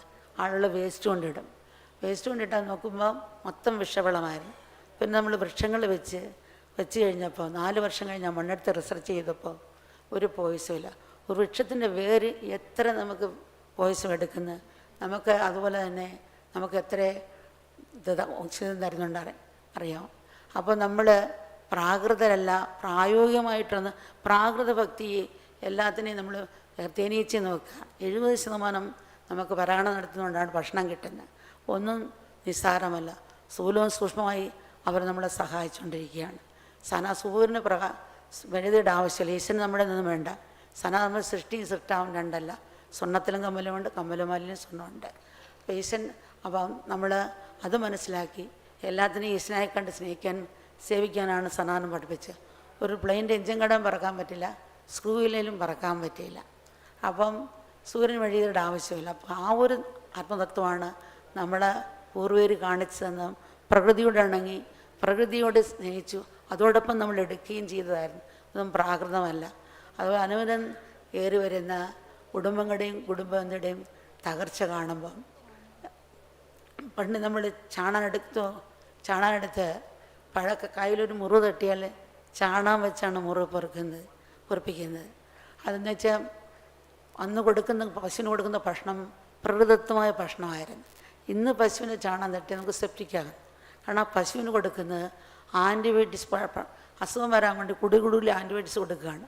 ഇത് കാരണം പാല് കുടിക്കുന്ന അമ്മമാർക്ക് അലർജി, കുഞ്ഞിനും കൊടുക്കാൻ പറ്റുന്നില്ല. ഇതിനെ ഒന്ന് നിയന്ത്രിച്ച് നീങ്ങിയാൽ നന്നായിരിക്കുമെന്ന് അമ്മയ്ക്ക് തോന്നുന്നു. മാത്രമല്ല ചാണകം നമ്മൾ തന്നെ ഗ്രഹണ സമയത്ത് പഴയ കാലത്ത് ഒരു ഉരുളിയിൽ 10 ലിറ്റർ വെള്ളം ഒഴിച്ച് 10 ഗ്രാം ചാണാഞ്ച കലക്കും. എന്നിട്ട് ഗ്രഹണം അതിലേക്ക് നോക്കാണ് പൂർവ്വീര് പറഞ്ഞത്. അപ്പം നമ്മളൊക്കെ അങ്ങനെയാണ് കൊച്ചിലെ നോക്കി കണ്ടത്. റേഡിയേഷൻ വരാൻ പിന്നെ എന്നാൽ റിസർച്ച് ചെയ്ത് കൊണ്ടുവന്ന് ഇതൊന്നും പ്രാകൃതമല്ല എന്നുള്ളതാണ് അമ്മ പറഞ്ഞത്. അനുദിനം വർദ്ധിച്ചു വരുന്ന കുടുംബങ്ങളുടെയും തകർച്ച കാണുമ്പോൾ വല്ലാത്ത നമുക്ക് വിഷമം തോന്നാറുണ്ട്. വിവാഹമോചനമാകട്ടെ, മനോരോഗമാകട്ടെ, ആത്മഹത്യ ആകട്ടെ. പണ്ടൊക്കെ കൂട്ടുകുടുംബമായിരുന്നു. അപ്പോൾ കൂട്ടുകുടുംബം ഇപ്പോഴും കുറച്ചൊക്കെ നിലനിൽക്കുന്നുണ്ട്. കൂട്ടുകുടുംബം ഇപ്പോൾ ഒരു വീട്ടിൽ 25 പേരുണ്ടെങ്കിൽ ഒരാൾക്കൊരു ദുഃഖം വന്നാൽ ആ വേദന കേൾക്കാൻ 50 കാതുകളുണ്ടായിരുന്നു. അതുപോലെ തന്നെ അവരുടെ കണ്ണീര് തുടയ്ക്കാൻ 50 കൈകളുണ്ടായിരുന്നു. അതുപോലെ കരയാൻ 50 കണ്ണുകളുണ്ടായിരുന്നു. കണ്ണീര് തുടയ്ക്കാൻ 50 കൈകളുണ്ടായിരുന്നു. അവരുടെ സന്തോഷം പങ്കിടാൻ അനേക കാതുകളുണ്ടായിരുന്നു. സന്തോഷത്തിലും സന്താപത്തിലും അവരുടെ ഹൃദയം ഒരേപോലെ തുടിച്ചു എന്നുള്ളതാണ്. അപ്പോൾ മനസ്സുകളുണ്ടായെന്ന് പറയും. സന്തോഷത്തിലും അവരുടെ ഹൃദയം ഒരേപോലെ തുടിച്ചു എന്നുള്ളതാണ്. ആ ഒരുമയും ശക്തിപ്പെടുത്തലുമാണ്, ഒരുമയും പങ്കിടലുമാണ് ആ ഒരു ശക്തിയായി തീർന്നത്. ആ ഒരുമ നമ്മൾ സാധാരണ അതൊരു ശുശ്രൂഷയും സുഖപ്പെടുത്തലുമായിരുന്നു. ഹൃദയത്തിനേക്കുന്ന മുറിവെടുക്കുന്ന സിദ്ധ ഔഷധമായിരുന്നു. ഇന്ന് അണുകുടുംബമായിക്കൊണ്ട് വരികയാണ്. ഒരാൾ ഒരു വീട്ടിൽ മറ്റൊരാളെ കൂടെ ഉൾക്കൊള്ളാൻ പറ്റാത്ത രീതിയായി. അതുകൊണ്ട് എന്തായി, ചില രാജ്യങ്ങളാകുമ്പോൾ പോയപ്പം 40% ഒറ്റയ്ക്ക് കഴിയുകയാണ് അവിടെ ആളുകൾ. മരിച്ചാൽ പോലും ദിവസങ്ങൾ കഴിഞ്ഞാണ് അറിയുന്നത്. അപ്പം അതുകൊണ്ട് എല്ലാം ഗവൺമെൻറ് ഏറ്റെടുക്കേണ്ടി വന്നു. അപ്പോൾ ഗവൺമെൻറ് ഏറ്റെടുത്തപ്പോൾ വികസിത രാജ്യം നോക്കുമ്പം 1 കോടി മേലെ, 1,10,00,000 വരെ ഒരു തലയ്ക്ക് കടം വരുന്നു. ഇന്ത്യയിലിപ്പോൾ 1,00,000 മേലെ വന്നുള്ളൂ. ഇന്ത്യയിലും അണുകുടുംബത്തിലേക്ക് പോവുകയാണ്. അതുകൊണ്ട് അതും പ്രാകൃതമാണ് എന്ന് അമ്മയ്ക്ക് തോന്നിയിട്ടില്ല എന്നുള്ളതാണ്. നമ്മൾ സാധാരണ സയൻസ് സാങ്കേതിക വിദ്യയും വളർന്നു, പക്ഷേ സദാചാരം നഷ്ടപ്പെട്ടു പോയി. കണ്ണിനും വേറെ അസുഖം വന്ന് നമ്മൾ ഡോക്ടറെ കാണാൻ പോയി, അവർ മരുന്ന് വന്ന്. പക്ഷേ നമ്മൾ മരുന്ന് എന്തെടുത്ത് കണ്ണിനൊഴിക്കേണ്ട മരുന്ന് വയറിന് കഴിച്ച്, വയറിന് കഴിക്കേണ്ട മരുന്ന് കണ്ണിനൊഴിച്ച്, രണ്ടും ഗ്ലാഫായി. അപ്പോൾ ഇതുപോലെ ധർമ്മത്തിൽ നിന്ന് വ്യതിചലിച്ചപ്പോഴാണ് ഇങ്ങനെയൊക്കെ നമ്മൾ കഷ്ടങ്ങളുണ്ടാകുന്നത്. അത് മനസ്സിലാക്കി നമ്മൾ ജീവിക്കണം. പക്ഷിയെപ്പോലെ പറക്കാനും മത്സ്യത്തെപ്പോലെ നീന്താനും പഠിച്ച് മനുഷ്യനെപ്പോലെ നടക്കാനും ജീവിക്കാൻ നമ്മൾ മറന്നുപോയിരിക്കുന്നു. പണ്ട് നളന്ദ തക്ഷശില എന്നുള്ള യൂണിവേഴ്സിറ്റിയിൽ ജീവിക്കാനുള്ള വിദ്യാഭ്യാസം, ജീവിതത്തിനുള്ള വിദ്യാഭ്യാസം, മനസ്ഥിതി മാറ്റിയാൽ പരിസ്ഥിതി മാറ്റാം. ഇത് ഹൃദയത്തെ എയർ കണ്ടീഷനാക്കുന്ന തത്വമാണ് മനസ്ഥിതി. മറ്റ് പുറത്ത് എയർ കണ്ടീഷനാക്കുന്ന അലകടന്ന് ഉഴക്കുവിളി കഴിക്കുന്ന ആത്മഹത്യ ചെയ്യുന്നു. അപ്പം മനസ്ഥിതിയെ മാറ്റിയാൽ നമുക്ക് ലോകത്തെ മാറ്റിയെടുക്കാൻ സാധിക്കും എന്നുള്ളതാണ്. ആ ഒരു ആത്മതത്വമാണ് സനാതനധർമ്മം നമ്മളെ പഠിപ്പിച്ചു തന്നിരുന്നത്. അപ്പോൾ ആ ഒരു രീതിയിലേക്കാണ്. ഇപ്പോൾ സാധാരണ ബുദ്ധി ഒരു കത്രിക പോലാണ്, ഹൃദയം സൂചി പോലാണ്. കത്രി കൊണ്ട് വെട്ടി സൂചി കൊണ്ട് തച്ചലേ ധരിക്കാൻ പറ്റുള്ളൂ. ഇപ്പോൾ ബുദ്ധിജീവികൾ നമ്മൾ പറയും. അങ്ങനെ ഇപ്പോൾ റോസാ ചെടിയുടെ മണ്ടയിൽ കൊണ്ടാണ് വളമിട്ടാൽ എങ്ങനെയിരിക്കും? ഓരോ സ്ഥാനമുണ്ട് ഓരോന്നിനും. അത് മനസ്സിലാക്കി നമ്മൾ മുന്നോട്ട് പോകണം. സാധാരണ നമ്മൾ സനാതന ആധ്യാത്മം പഠിക്കുമ്പോൾ കാഴ്ചപ്പാടും നമ്മൾ വ്യത്യാസമുണ്ട്. സമുദ്രത്തിന് തീരെ പഠിച്ചവൻ നീന്ത് പഠിച്ചവൻ തീരെ ആസ്വദിക്കുന്നു, അല്ലാത്തവൻ തളർന്നു വീഴുന്നു. അപ്പോൾ നമ്മൾ വണ്ടി യാത്ര ചെയ്യുമ്പോൾ ഇപ്പോൾ ഒരു സോഫ്റ്റ്വെയർ ഉണ്ട്, അത് വഴി പറഞ്ഞു തരും. അല്ലെങ്കിൽ വഴി എവിടെ അവിടെ ടെൻഷനായിട്ടായിരിക്കും പോകുന്നത്. അപ്പോൾ ആധ്യാത്മികം എന്ന് പറഞ്ഞാൽ നമുക്ക് കാഴ്ചപ്പാട് തരുന്ന ഒരു വസ്തുവാണ്. അതാണ് നമ്മൾ പഠിപ്പിച്ചിരിക്കുന്നത്.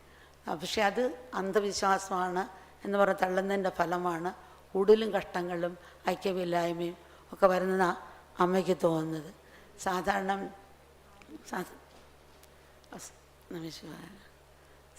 പറയാറുണ്ട്, ആദ്യം നമ്മുടെ അമ്മയും അച്ഛനുമാണ്. അവർ കാണിച്ച മാതൃകയാണ് ഒരു കുട്ടിയുടെ സ്വഭാവത്തെ രൂപീകരിക്കുന്നത്.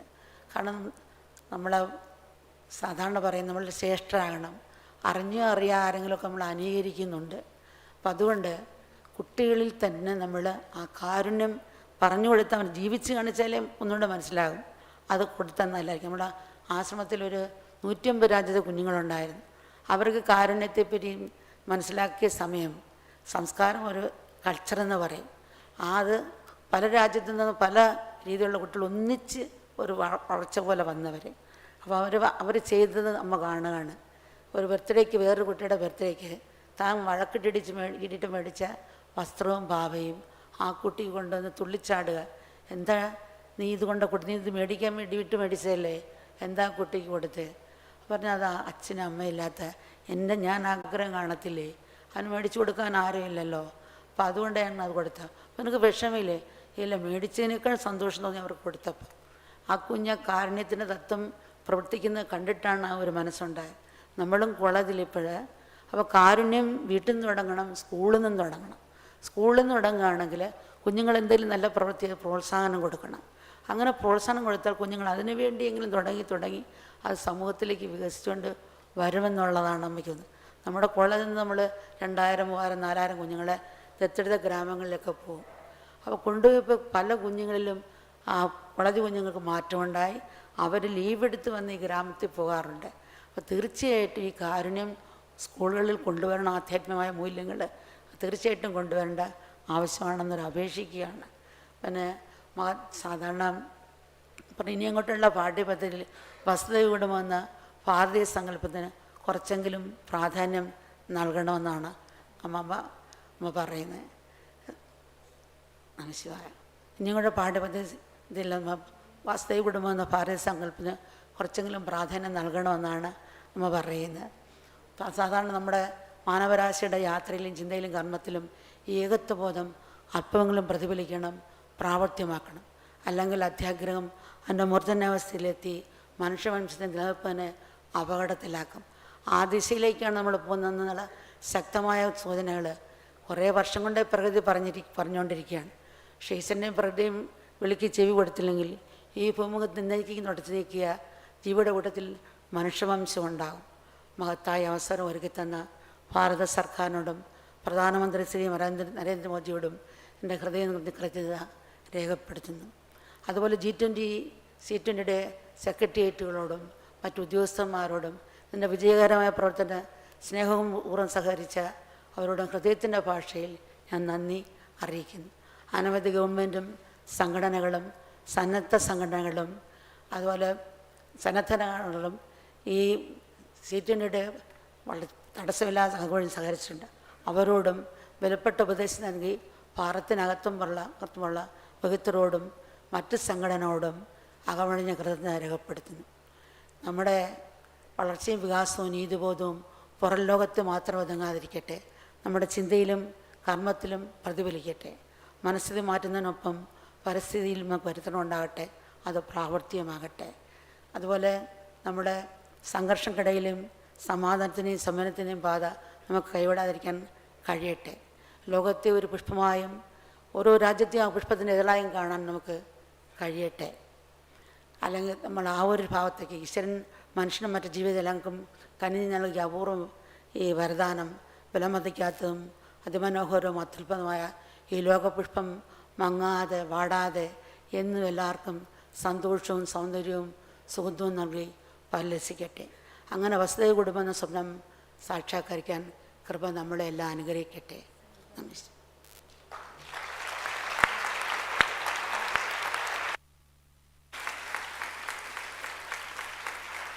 Pranam Amma. Hope we can imbibe these words of eternal wisdom and be instruments to carry Amma's message forward. Our honored chief guest, Shri Rajnath Singh Ji, has other commitments and would be leaving very soon. As a token of our immense appreciation and gratitude for him to make the time available to be with us today, we would like to offer a small memento of our appreciation.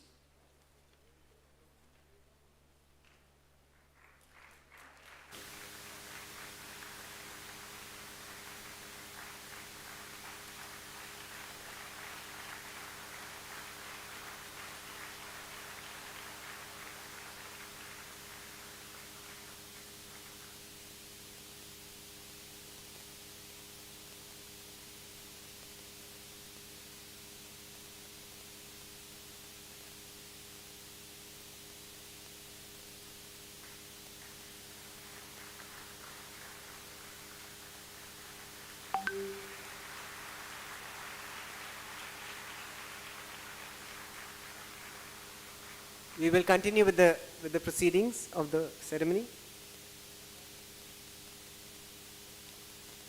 We would now like to invite our guest of honor, Srimati Shakuntala Rawatji, the Cabinet Minister of Industry, State Enterprises, Devasthan, Government of Rajasthan. Srimati Shakuntala Rawatji is here on behalf of the Chief Minister Ashok Gehlotji, who was unable to come here because of unforeseen circumstances. She will be reading out Gehlotji's message for all of us. Mantriji.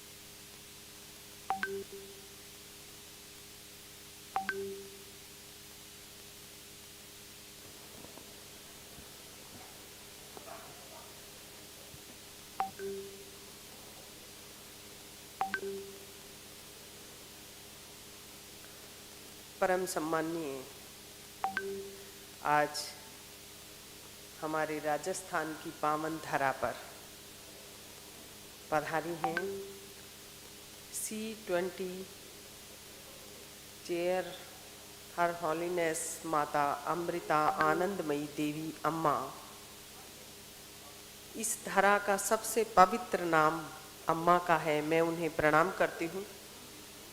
Chief guest the Honorable Defence Minister of India, Shri Rajnath Singh Ji, Honorable MP from Chittorgarh BJP State President Chandra Prakash Ji, Sansad Ramcharan Bora Ji, Mr. Sambhu Sharp, Residence Coordinator, United Nations, G20 SOS Sherpa Shri Abhay Thakur Ji, Honorable MP Switzerland Minister Mr. Nikhilesh Gugarji, C20 Working Group Patron and RMP Secretariat Shri Vinay Ji, Honorable MLA Shri Joginder Singh Awana Ji, C20 Chepra Shri Vijay Nambar Ji, Trilok Member Indonesia Mr. Aha Mehfoo Ji, C20 Core Committees Number Shrimati Nivedita ji और Trilok C20 India Swami Amrita Swarupananda ji और सभी सम्माननीय C20 में पधारे हुए जो मेरे सामने उपस्थित हैं, उनका सभी का मैं अभिनंदन करती हूँ। तहे दिल से राजस्थान सरकार की ओर से, राजस्थान की ओर से आपका स्वागत करती हूँ। सम्माननीय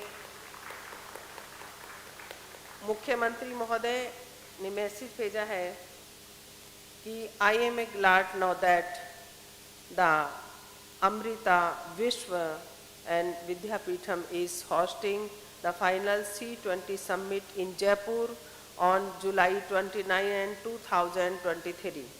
Shri Mata Amrita Anandmayi Devi honorable contribution to humanity and her dedications to education, healthcare and environmental and sustainability are truly an inspiring. Amma presence at the event will undoubtedly and infuse with wisdom and inspiration.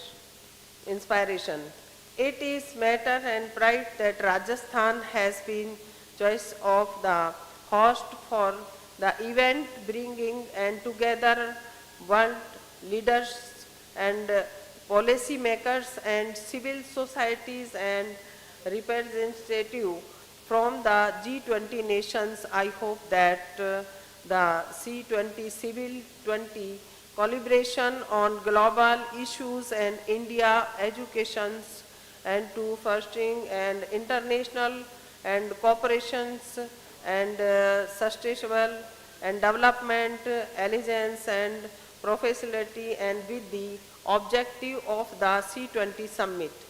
I extend my warm wishes all the participants and C20 steering and committee of the success of the summit. ये सम्माननीय माननीय मुख्यमंत्री जी का जो संदेश था, और मैं मेरी तरफ से भी माँ का बहुत अभिनंदन और स्वागत करती हूँ। मैंने जो अनुभूति की, जो मुझे अनुभूति हुई माँ को देखकर, मैंने एक दो लोगों से पूछा कि क्या है माँ, तो मेरा उनसे जो एक साझा किया उन्होंने कि कष्ट में, दुख में, जब टेंशन में हम रहते हैं और माँ का स्मरण करते हैं तो माँ हमें बराबर खड़ी दिखाई देती है उस कष्ट के समय, वो अम्मा है। ये मुझे बताया गया अनुभव में। तो जो जितना मैंने पढ़ा कि किस तरह से कितने सारे लोगों के लिए निवास, एक छत देना, जैसा माने स्पीच में भी कहा कि एक घर बनाना, इतने करोड़ों लोगों को गले से लगाना, देश और विदेशों में सभी जगह। और अमृतमयी आनंद का मतलब है जहाँ जिनकी वाणी में, जिनके दर्शन में अमृत बरसता हो, सुख और शांति की अनुभव देता है, फीलिंग देता है, वो माँ है। और शांति के लिए हर क्षेत्र में, चाहे इन्वायरमेंट हो, एजुकेशन हो, महिला हेल्पिंग नेचर हो, अनाथ के लिए, गरीब के लिए, जो एक ईश्वर के रूप में, एक शक्ति के रूप में माँ का जो आशीर्वाद माँ देती हैं, आज राजस्थान की भूमि पे मैं माँ का स्वागत नहीं, मैं माँ से भी, मैं भी एक शांति का और आनंद का अनुभव मुझे मिला, जो कि पूरे वर्ल्ड में एक जो परंपरा है, भारतीय परंपरा ही नहीं, इस धरती की, इस वर्ल्ड की परंपरा है, अर्थ की परंपरा, जो कि गले से लगाना किसी को भी ये बहुत बड़ी अनुभूति होती है। और माँ का, मैं तो महिला का एक मेरे शब्दों में कहूँगी कि माँ से मजबूत और ममतामयी, है से हिम्मत वाली और हौसले वाली, और लय से लिबरल और लामबंद होना, ओ से ओजस्वी और ओस के कण की तरह नाजुक होती है महिला। मैं ज़्यादा तो नहीं कहूँगी, जिस तरह से हमारी राजस्थान सरकार ने भी जो सपने साकार करने का काम किया, और माँ ने अस्पताल जो बनाया फरीदाबाद में 2600 बेड का, कोची में 1350 बेड का, मल्टी हॉस्पिटल्स बनाया, शिक्षा के लिए स्कॉलरशिप देना, ये बढ़ावा देना, और केवल भारतीय ही नहीं सभी को, तो ये और भी सराहनीय कदम है। और राजस्थान की सरकार ने भी जैसे फ्री दवा, कोरोना के बाद में फ्री दवा, फ्री जांचें, चिरंजीवी योजना ला करके, चाहे किडनी ट्रांसप्लांट हो, कोक्लियर इम्प्लांट मशीन हो, सरकार की तरफ से ऑल मैन यानी कि हर व्यक्ति को फ्री में दी जाने वाली योजना राजस्थान सरकार के माननीय मुख्यमंत्री अशोक गहलोत जी लाए हैं, जिससे कि राजस्थान की जनता को कोई परेशानी नहीं हो। पालनहार योजना, कामधेनु योजना, ये सारी योजनाएं इसलिए है, किसान को 2000 यूनिट बिजली फ्री देना, बच्चियों को शिक्षा फ्री देना, ओल्ड पेंशन और वृद्धावस्था पेंशन अलग है, ओल्ड पेंशन राजस्थान के कर्मचारियों के लिए, RGHS, बच्चियों को फ्री शिक्षा, फ्री ड्रेस, और दुर्घटना, एक्सीडेंट आज एक वर्ल्ड का एक बड़ा इशू है। एक्सीडेंट में किसी की भी मौत हो जाती है, उसको 5 से 10 लाख रुपए देना, कॉलेज खोलना, अस्पताल, पूरे राजस्थान को एक चमन किया है। तो वो भी मैं मानती हूँ कि आशीर्वाद से किया है। और माँ को एक मेरे को भेजा आशीर्वाद लेने के लिए कि माँ को अशोक गहलोत जी चीफ मिनिस्टर जी की तरफ से भी प्रणाम भेजा है, कि माँ के चरणों में प्रणाम है कि वो आशीर्वाद देते रहें, हम काम करते रहें। और माँ को देख कर के मुझे जो माँ जो प्रयास कर रही हैं, जो माँ ने स्पीच में कहा, वो हिंदी ट्रांसलेशन मैंने लगा लिया तो मुझे सुन गया कि माँ अपने परिवार को इस तरह से आजकल बिछुड़ता जा रहा है, जो परंपरा खत्म होती जा रही है। आप और हम सब यहाँ उपस्थित हैं, आपकी रगों में जो खून दौड़ रहा है, blood is circulation only for your mother, only for your mother. आपकी माँ का खून है जो आपकी बॉडी में दौड़ रहा है। ये तस्वीर आपकी किसने बनाई? माँ ने, आपकी माँ ने बनाई है। आप उस माँ बाप को क्यों भूलते जा रहे हैं? ये माँ से प्रेरणा मिलती है कि माँ बाप को नहीं भूलें। अगर माँ साथ खड़ी रहेगी तो आपकी हर विपत्ति दूर हो जाएगी। मैंने माँ के ऊपर भी 2 लाइन लिखी हैं और अमृतामयी माँ के ऊपर भी लाइनें लिखी हैं, वो मैं आपको सुनाना चाहूँगी। तो आप भी, मेरा यही आप सभी से निवेदन है कि आप सब अपने पेरेंट्स को नहीं भूलें, क्योंकि आपको जब वो गोद में खिलाती है तो माँ अपने बेटा हो बेटी हो बराबर खून से तोलती है और उसके पैरों को चूमती है, पूरी बॉडी को, सिर को, पैरों को। तो आपसे भी निवेदन है कि आपके माँ बाप जब बुजुर्ग हो जाएं तो ज़्यादा नहीं तो 10-5 मिनट आप उनके लिए दे दें, जिससे कि वो माँ बाप भी खुश रह सके। आप उन्हें भूले नहीं। माँ से मुझे आज ये प्रेरणा मिली है और बहुत ही सराहनीय है। आप सब ने माँ का दूध पिया है, दूध पिया है माँ का आंचल से, कि माँ तेरे आंचल से दूध नहीं, माँ तेरे आंचल से दूध नहीं, अमृत बरसा होगा, वो ऊपर बैठा खुदा भी तेरी गोद के लिए तरसा होगा, तेरी गोद के लिए तरसा होगा। और माँ पे लिखने की मेरी हिम्मत नहीं है, लेकिन जो मैंने महसूस किया आज माँ को देखकर, उनके ऊपर मैं लिख दी हूँ। 4 लाइन मैंने अभी बनाई है। माँ समुद्रमयी, माँ समुद्रमयी, जिसके दुलार की सीमा नहीं, उसे अमृता नहीं। माँ कहते हैं, माँ तेरी वाणी में दुआ नहीं ज्ञान बरसता होगा, अमृतानंदमयी। माँ कहते हैं, जहाँ गले से लगाया मुझे सुख और ज्ञान की अनुभूति हुई, उसे आनंद अमृतामयी। माँ कहते हैं, जहाँ कानों में शब्द से सुनकर हृदय में गुंजायमान हुआ, उसे अमृतानंदमयी। माँ कहते हैं, जिन्हें देखकर अंधकार को दूर किया, उसे अमृतानंदमयी। माँ कहते हैं, जिनके दर्शन करने से शांति और सुख की अनुभूति होती है, उसे अमृतामयी आनंदमयी माँ कहते हैं, उसे अम्मा कहते हैं। धन्यवाद। जय Hind.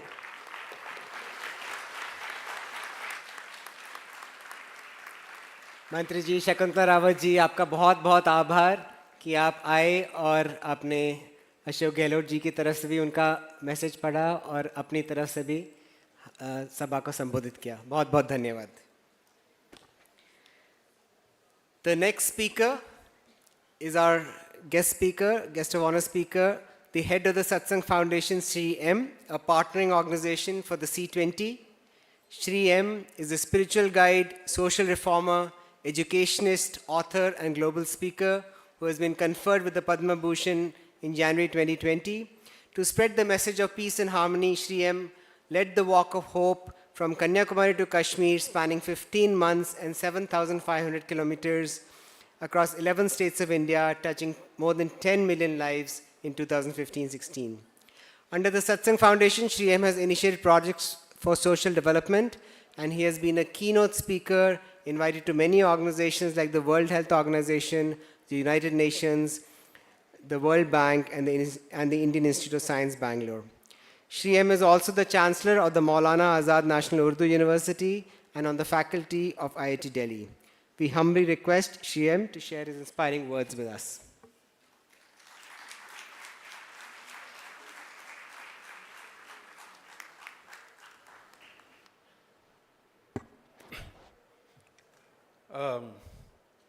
Namaskar to all of us. I'm tempted to speak in Malayalam, but we don't have that machine. So മലയാളത്തിൽ സംസാരിച്ച ഇവിടെ ആർക്കും മനസ്സിലാവില്ല, നമ്മുടെ കയ്യിൽ ആ മെഷീനും ഇല്ല. ആദരണീയ മാത Amritanandamayi, Rajnath Singh ji has already gone. बाकी यहाँ पर श्री योगेंद्र सिंह जी नहीं हैं. श्रीमती शकुन ओकेंद्र जी और आदरणीय Shrimati Shakuntala Rawat, Honorable Minister of Industries and Devasthanam. और हिंदी में भी नहीं बोलूँगा क्योंकि I find lots of people who can understand English. So Hindi में क्यों बोले? हाँ? So आदरणीय Shri Shombishar, President Coordinator for the United Nations. आदरणीय श्री विनय सहस्रबुद्धे, Chairperson ICCR. और हमारे sherpa Nambiar ji, doctor Nambiar, and Shrimati Nivedita Bide, Vivekananda Kendra से, and Swami ji who heads the organization of Mata Amritanandamayi, who spoke so well in English. So, most of the things that have to be discussed have all been discussed. So, being perhaps the last but one speaker, I don't have much time nor much to say because most of it has been said already. I have this much to say, that while C20 and G20 appear to be new terms, it comes from very ancient roots of our country. This is just old wine in new bottles, as Jesus said. One of the important aspects of our teachings in ancient India is Loka Samasta Sukhino Bhavantu. Let the whole world be happy. And as you well know, Sarve Bhavantu Sukhinaha, Sarve Santu Niramaya, Sarve Bhadrani Pashyantu, Mahakaschid Dukkapad Bhavet. These are ancient words resounding in the Vedas and the Upanishads. While C20 and G20 are the new incarnations of this great thought, I only wish that we all work together and bring about this understanding that human beings are interdependent and cannot live in isolation. What affects one affects the other in this part of the world to the end of the world. This is something to be understood. We are human beings. The second thing I would like to say is that we are, whatever be our name or language or what we speak or our shape or size, inside each one of us there is a spark of the divine. The spark of the Supreme Being who is the Jivatma as the Antaryami, the indweller sitting in all hearts. And therefore we are walking temples of God. Temples can be built, but these are natural temples, organic temples of God. So remember this. And the third thing I want to say, the days are past when Vedanta and the studies of spiritual matters, Adhyatmik, were in caves and ashrams and faraway places in the forests. This is the time when it should come to the public, and dedicated people should go out and explain and make people understand that without this, India has lost its soul. The spirit is the most important thing in this country. I am not talking of the spirit that comes in bottles. I am talking of the inner spirit. Okay?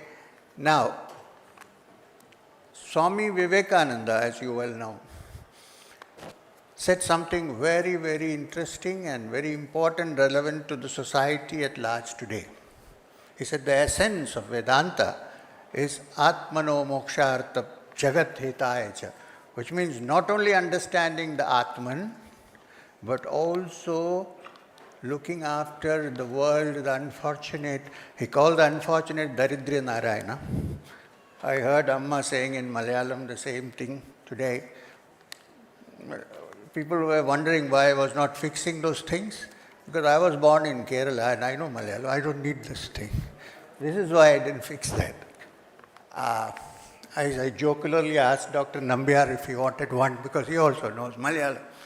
So anyway, this Atmano Mokshartha Jagat Hitaya Cha, moksha for the Atman and service to the world, these are two things that go together, and these are very ancient teachings, but to implement them, we need to work together. There's an ancient Rigvedic hymn, Sangachatvam, Samvedatvam, Samvomanam Sijanatam. With our minds put together, may we move forward, may we understand, may we attain the goal of life and bring others also through this stream of wisdom. This is all I need to say. We are in good hands. We have a wonderful chairperson.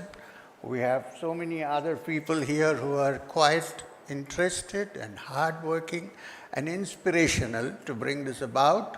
So with this, I need to wind up. I think she also wants to go back. She's also so thank you very much. Namaskar. Hari Om. Many, many thanks, Sri M. Ji, for your wonderfully inspiring words and for your message of peace and hope. We would now like to invite our guest of honor, Mr. Shombi Sharp, the UN Resident Coordinator for India since November 2021. Mr. Sharp has devoted more than 25 years of his career to promoting inclusive and sustainable development internationally. He has held several leadership positions at the United Nations Development Programme and has most recently served as the UN Resident Coordinator in Armenia. Mr. Sharp began his career in development with the international non-profit Care International in Zimbabwe. He is a published author of works in health economics and was a USAID policy champion as well as a nominee for the UNDP Administrators Award. Mr. Sharp, over to you.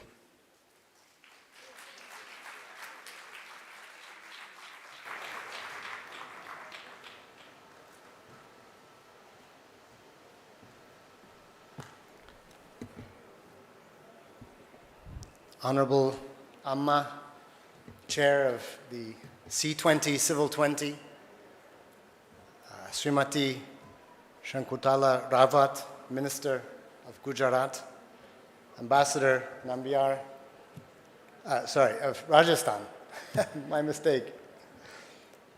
The G20 has us moving around in so many states. Ambassador Nambiar, Sherpa of C20, Sri Thakur, the G20 Secretariat, and all of the distinguished colleagues here in the dais, all of the distinguished colleagues and representatives here in the room, dear delegates, namaskar. It's a great honor on behalf of the United Nations in India and as representative of the Secretary General to be here with you today, and especially to welcome those of you who have come from so far, the G20 delegates from the different countries. I wish you G20 Desh ke Pratinidhiyan ka Jaipur mein swagat hai, bahut swagat hai.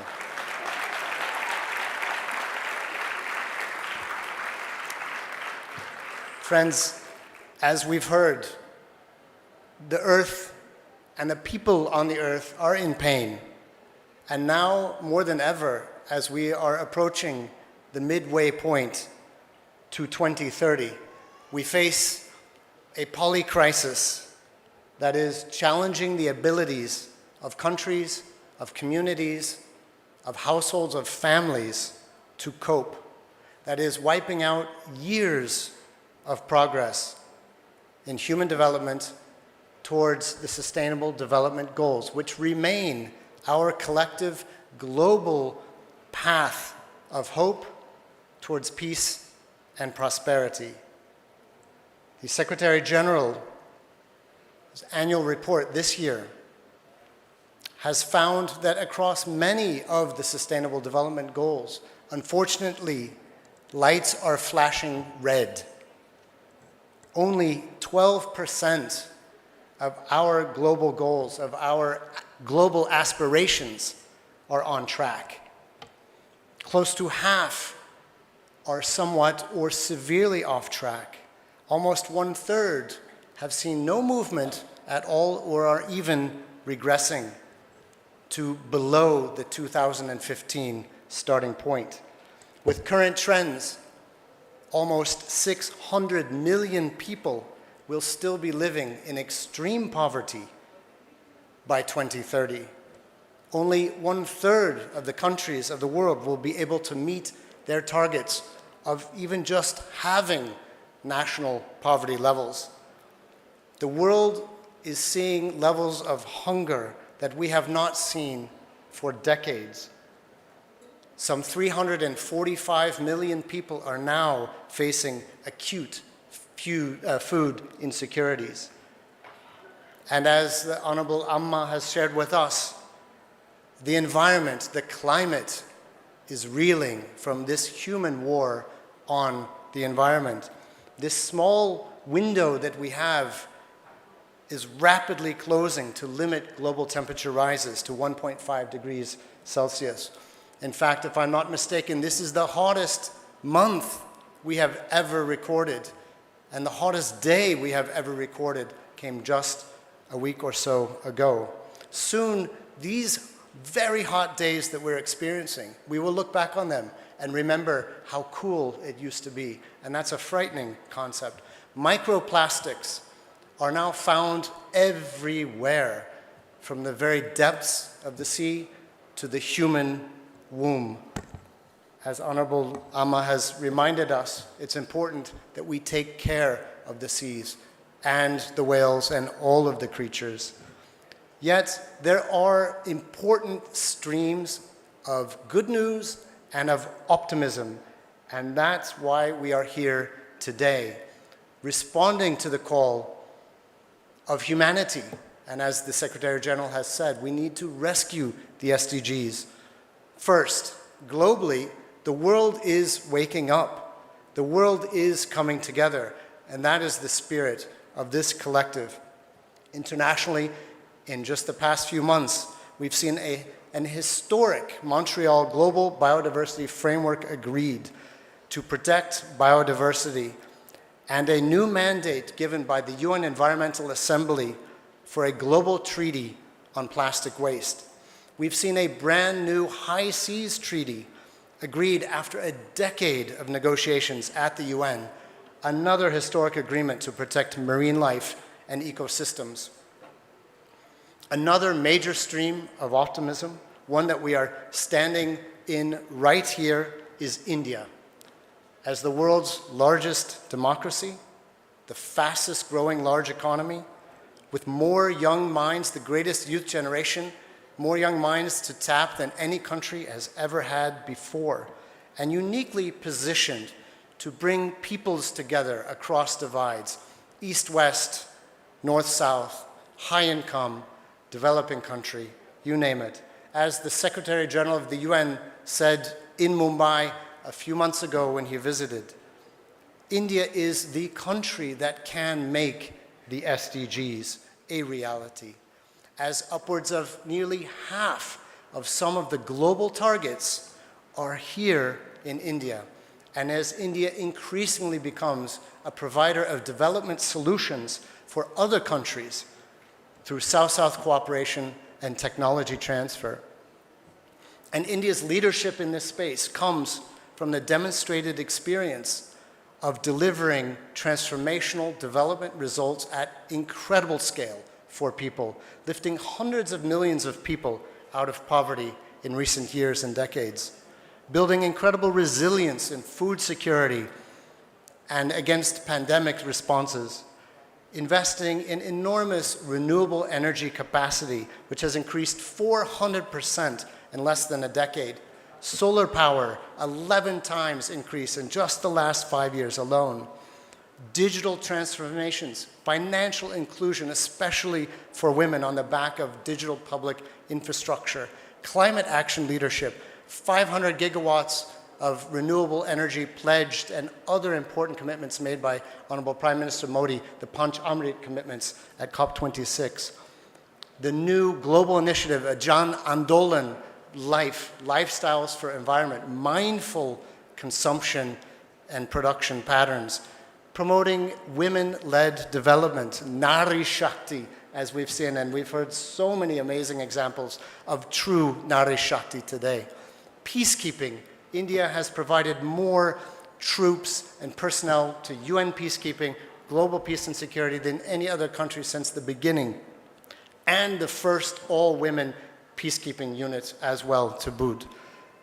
Here in India and across the world, another important stream of optimism, civil society. That's what we're talking about here today. In India, some 3 million charitable nonprofit organizations are registered, engaging over 19 million staff and volunteers for positive changes in the lives of 200 million people, and probably much more than that on a daily basis. And civil society and CSOs have been at the heart of the United Nations global ecosystem from the very beginning, from our founding in San Francisco so many years ago.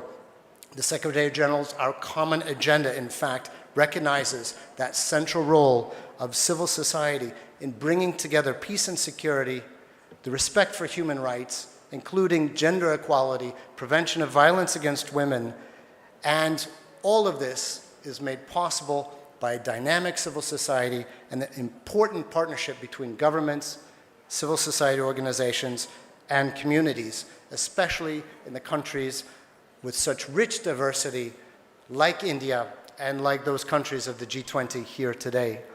Finally, let me conclude.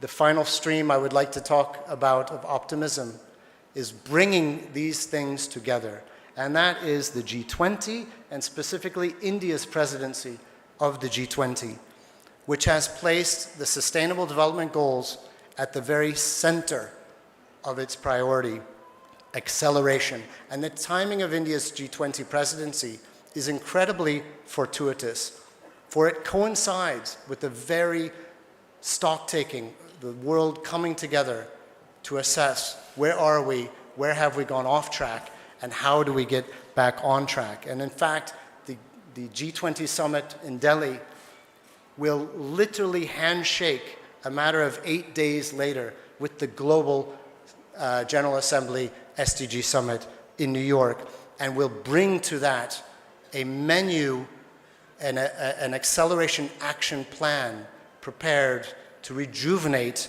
momentum globally. This is bringing Vasudeva Kutumbakam to the global community at exactly the precise moment that we need it.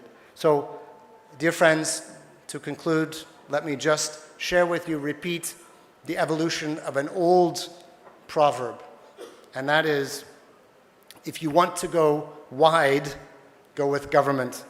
If you want to go fast, go with business. If you want to go deep, go with civil society.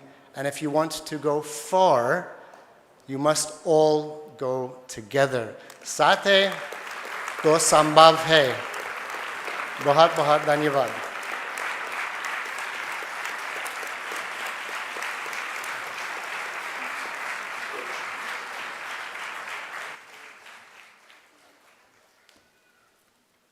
Mr. Shambhishap, that was amazing, and we are so thankful for the UN as a body that is fostering the spirit of collaboration and very, very supportive of the G20 and the C20. Many thanks, sir. Our next eminent speaker is Shri Vinay Sahasrabuddhe ji. Shri Sahasrabuddhe, जो C20 सचिवालय के प्रतिनिधि हैं, representing the C20 Secretariat और C20 core team के सदस्य भी हैं. वे राज्यसभा में महाराष्ट्र के प्रतिनिधि रह चुके हैं और अगस्त 2014 से सितंबर 2020 तक भारतीय जनता पार्टी के राष्ट्रीय उपाध्यक्ष के रूप में भी उन्होंने काम किया है. वे भारतीय सांस्कृतिक संबंध परिषद के अध्यक्ष भी हैं. Dr. Sahasrabuddhe has authored or edited many books in Marathi and English, some of which have received distinguished awards. He is the vice chairman of the Rambao Malgi Prabodhini, the C20 Secretariat, a research and training academy for elected representatives and social activities. हम सहस्रबुद्धे जी से अपना दृष्टिकोण प्रस्तुत करने के लिए आमंत्रित करते हैं. Thank you. हम सभी के साथ अपना आशीर्वचन देने के लिए मध्य में उपस्थित माता अमृतानंद देवी जी, अमृतामयी देवी जी, उनके साथ उनके काम में संपूर्ण सहयोग करने वाले अमृत स्वरूपानंद पुरी जी, जिन्होंने पूरे देश की पदयात्रा की है, ऐसे आध्यात्मिक गुरु Shri M,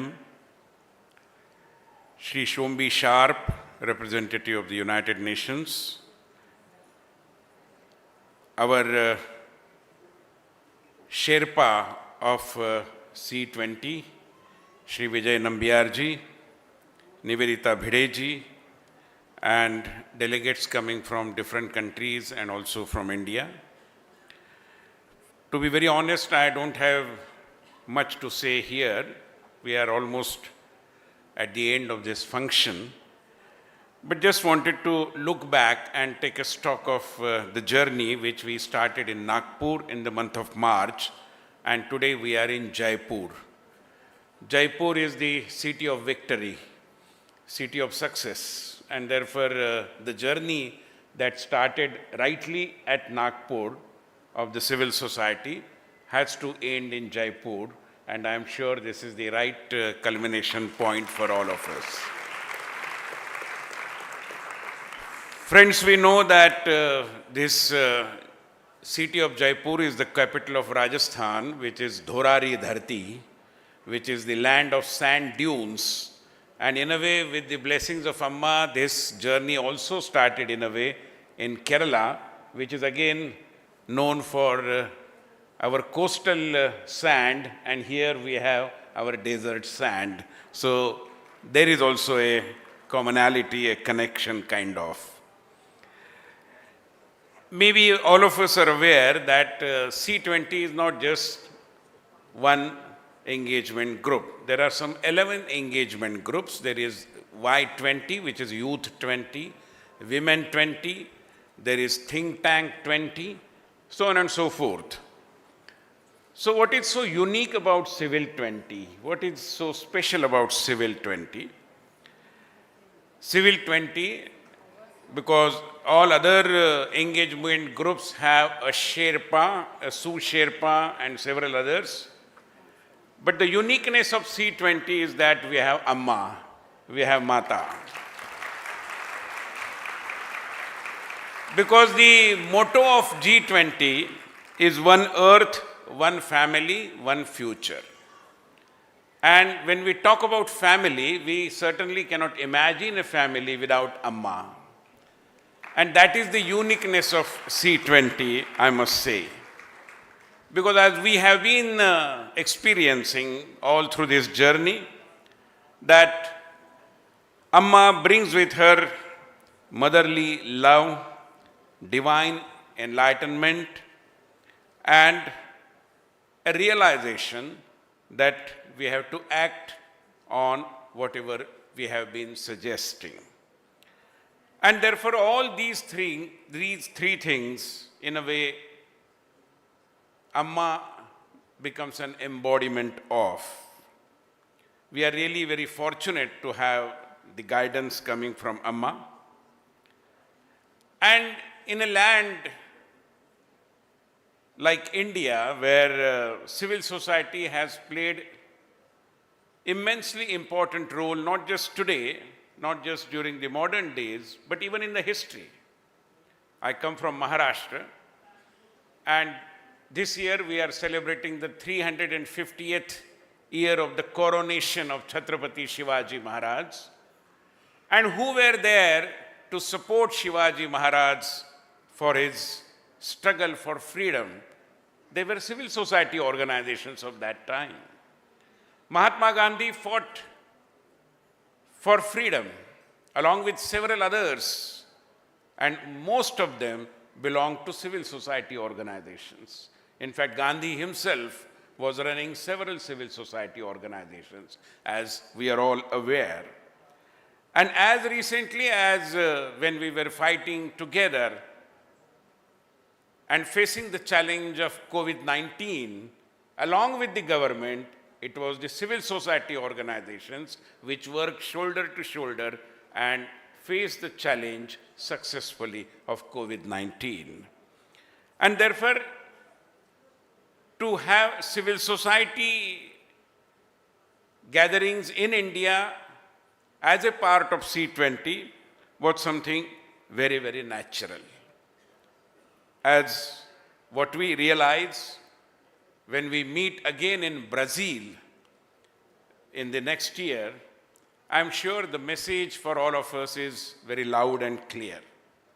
Because all these 16 working groups and the communique, and more importantly, all the documents that have been prepared, the declarations and so on and so forth, tell us that we have talked, now it is the time to walk what we have talked. And in the presence of Shri M, I think that message is very loud and clear, who has been not just talking, but basically walking. And therefore, friends, I remember here what our Honorable Prime Minister had said in 2014 when for the first time he visited United Nations. Mr. Sharp must be aware. In 2014, as for the first time he participated in the United Nations General Assembly, he said that I am new to the international gatherings, and I came across that there are many groupings all over the world. Some say we are G7, some say we are G20. There is a grouping called G70. And Prime Minister quipped why there could not be G-all to take care of humanitarian issues.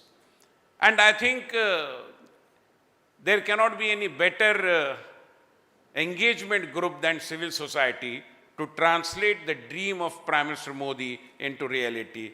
Let us not remain confined to C20.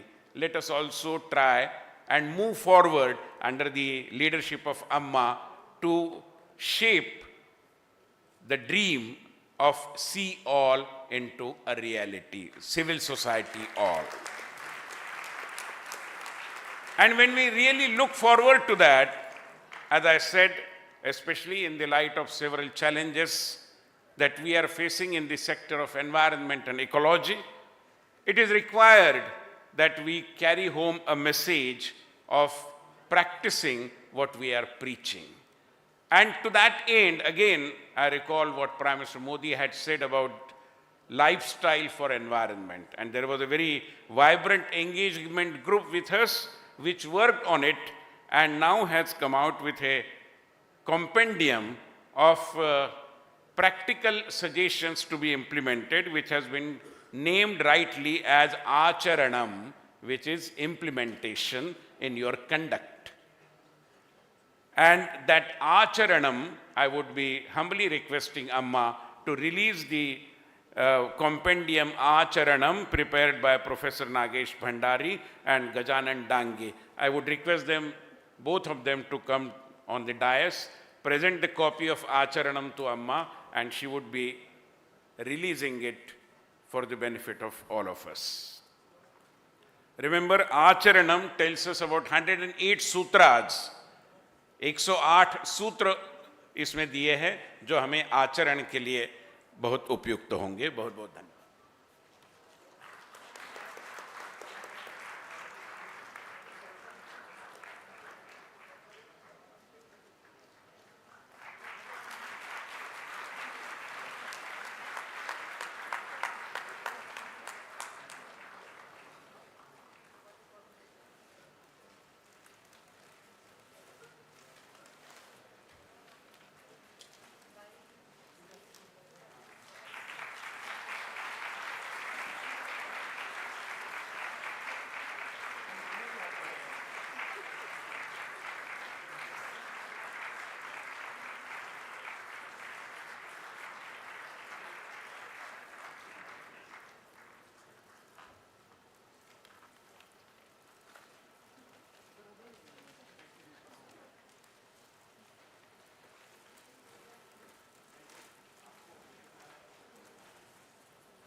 Sahasrabudhaji, many thanks for your inspiring words and your amazing support in this whole C20 endeavor.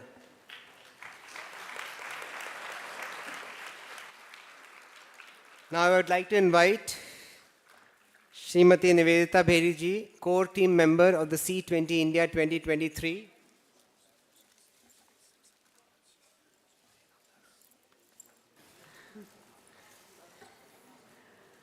My humble pranams. Nivedita ji, just one second. I would like to just say 2 words about you, if you don't mind, so that everybody can. Nivedita ji is a social worker with the Padma Shri Award and has devoted her life to giving back. She serves as the Vivekananda Kendra Kanyakumari's All India Vice President. She has published over 15 books, given lectures at IITs and universities across the world, and presented papers at national and international conferences. So she will be with us today delivering the word of thanks. And before she starts, I just wanted to acknowledge on behalf of everybody here the presence of Srimati Sundari Nandaji, the IPS officer as part of the Ministry of Home Affairs, who has joined us today. Sundari, thank you for being with us.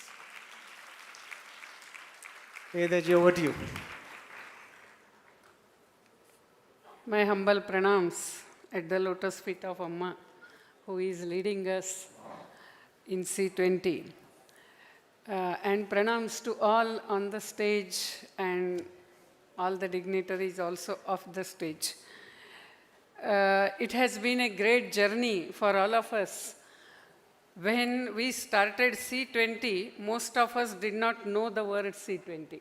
We only had heard something about G20, but when we started associating, our journey started from knowing the word C20 to today bringing out the policy pack. And it was a huge exercise. And time was very short. So really today morning when we were sitting, all the steering committee members, international advisory committee members and working group coordinators, everyone spoke hearts filled with gratitude because the work everyone had put in, the steering committee members, IIC members, the way they took very active interest. And therefore, I really feel privileged to stand here with my heart filled with gratitude to propose vote of thanks for all the dignitaries who are present here. Of course, our Honorable Defense Minister, Sri Rajnath Singh ji, his presence added to the solemnity of the inaugural program of our summit seminar, and we are very grateful to him. We are also very grateful to Srimati Shakuntala Rawat. She is Cabinet Minister of Industries and Devasthanam Government of Rajasthan. You know, Rajasthan is known for its hospitality. And it is said, Maro Padharo Desh, means everyone is invited in Rajasthan. And that's how we are all here for this summit seminar. And she herself is here to, in a way, welcome, receive, and make us feel at home. So we are very, very grateful to you.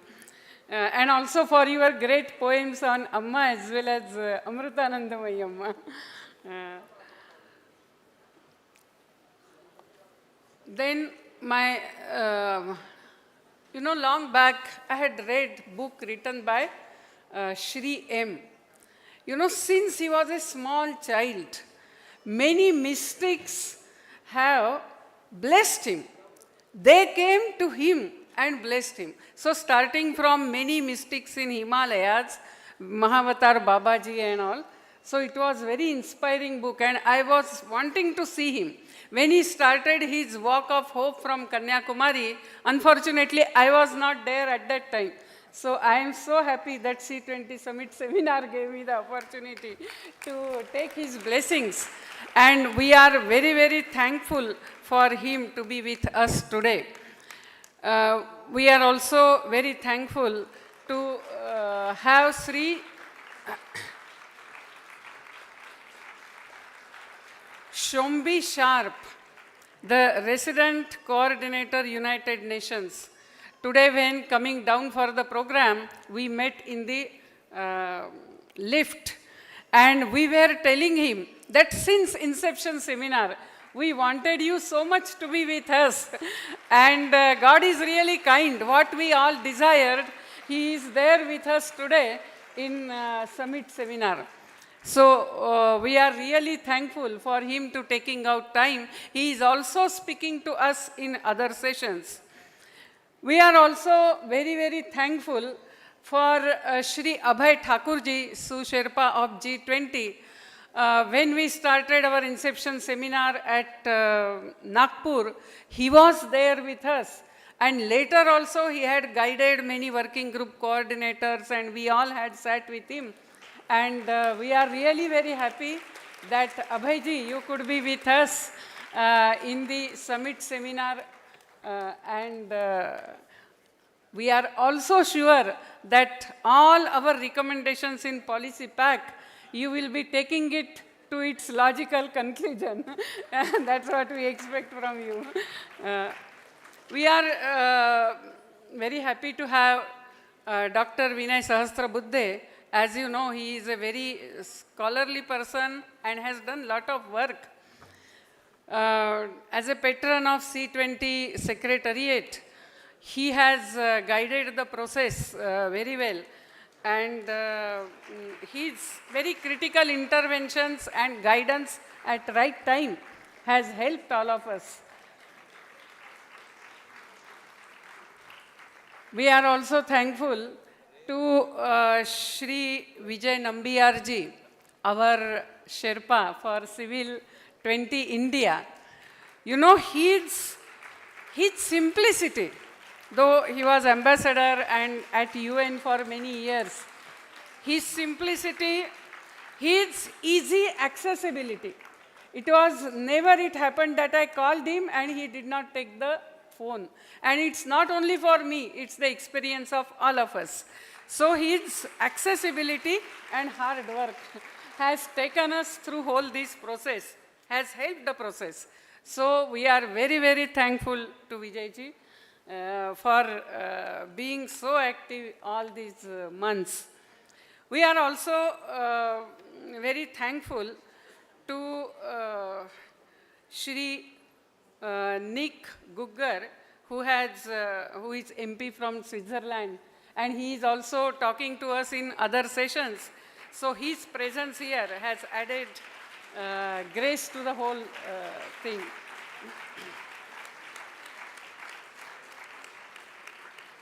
Then, of course, we have our Shri Joginder Singh Ji, MLA from Rajasthan. We are very happy, sir, that you are present with us. And we hope that your such support will continue. Now, I am really happy to thank our Troika members. You know, Swami Amrit Swarupananda Ji, whose very balanced approach, you know, he had to balance so many things, but he did it very well. It is his very active presence has seen us through the whole sometimes very stormy discussions. So, Swamiji,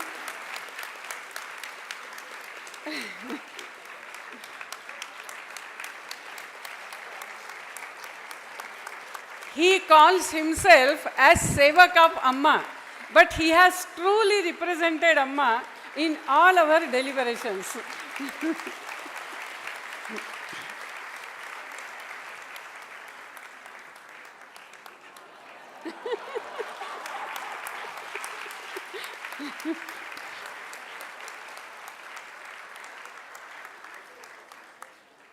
Then another Troika member, Aha Maptuchan, he is also with us from the beginning. He is with so much open-heartedness and readiness.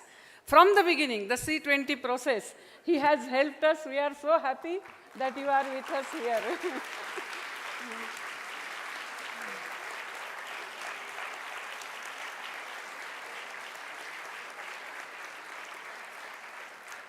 Another Troika member, Alexandra Nilo, we really miss her today.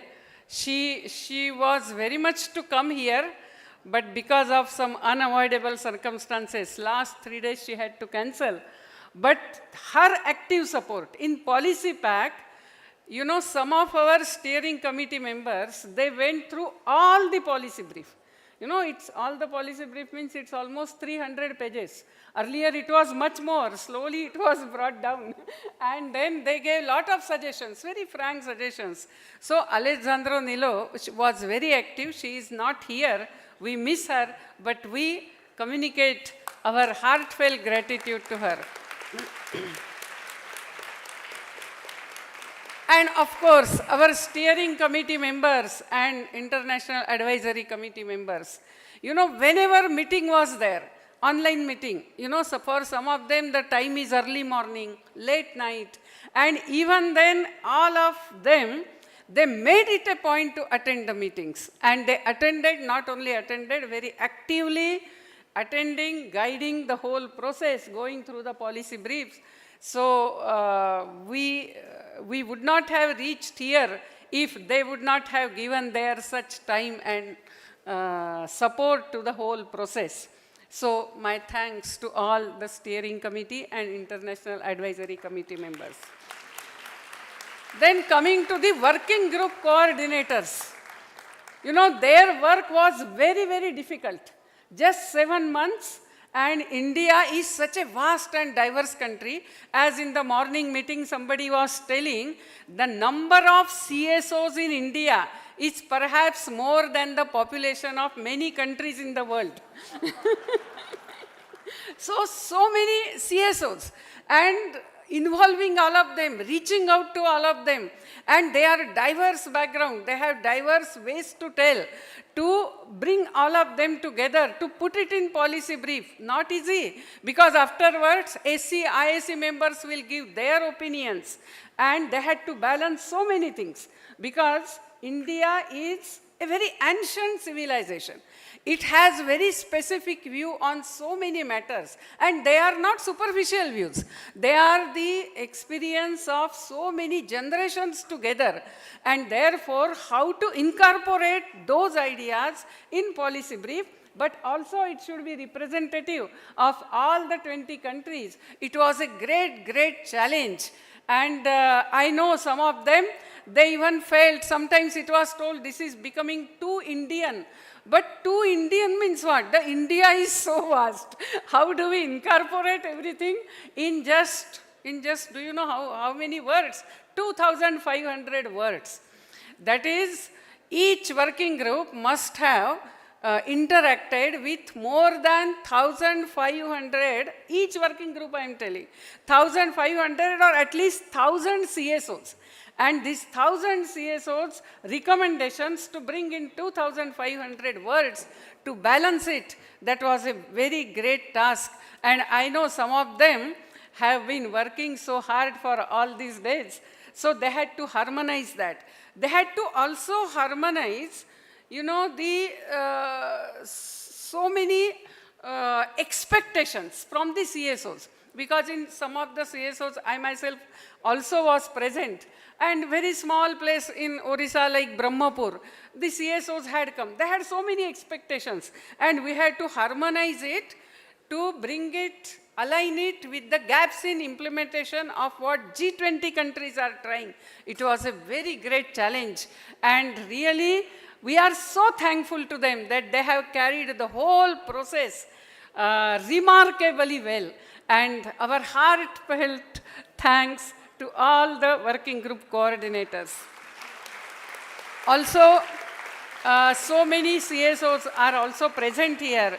Many NGOs, even government officials in many of our seminars, chief ministers, they all also attended. They also listened to our deliberations. So all their participation has really enriched the process, and we are thankful to all of them. Now, last, but of course the most important, is our Amma.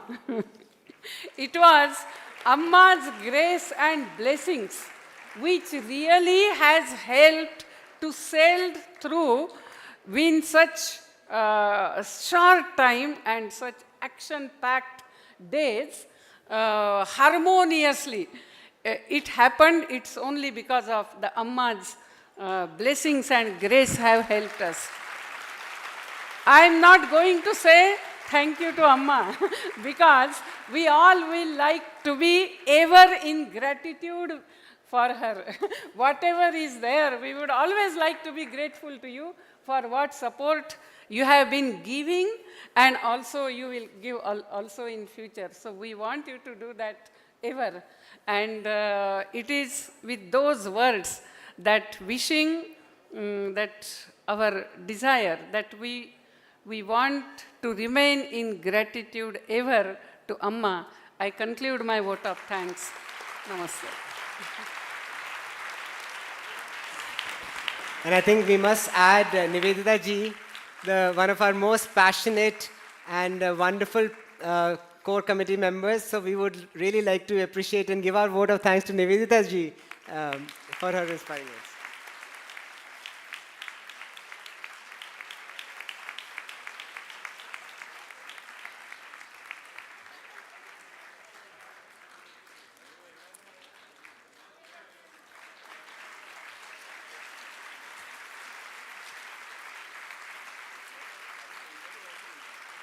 And now we would like to invite all the dignitaries to come closer on stage for a photo op as we come to the conclusion of this ceremony.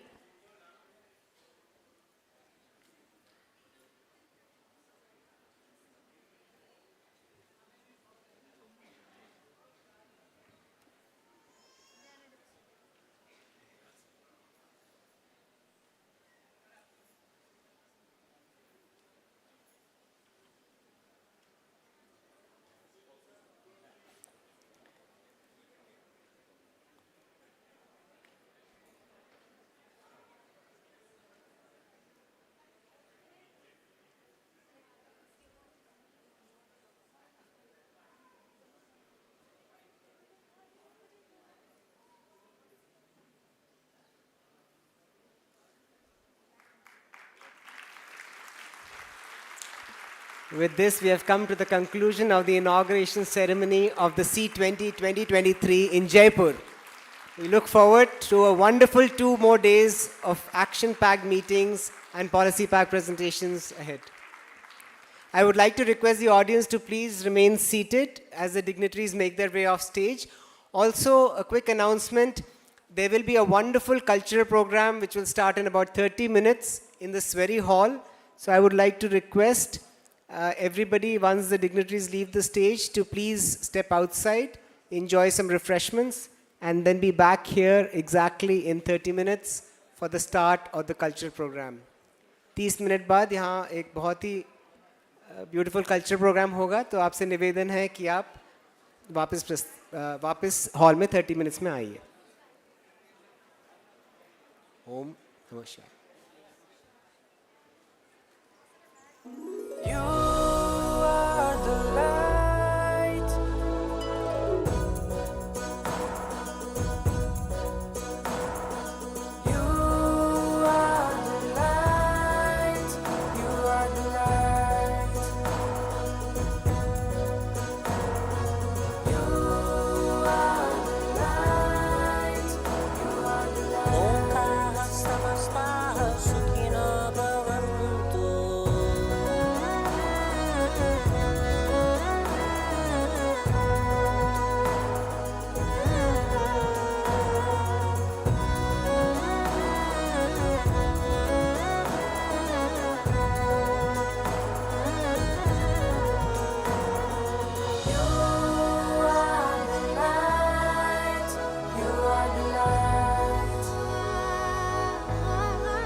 Om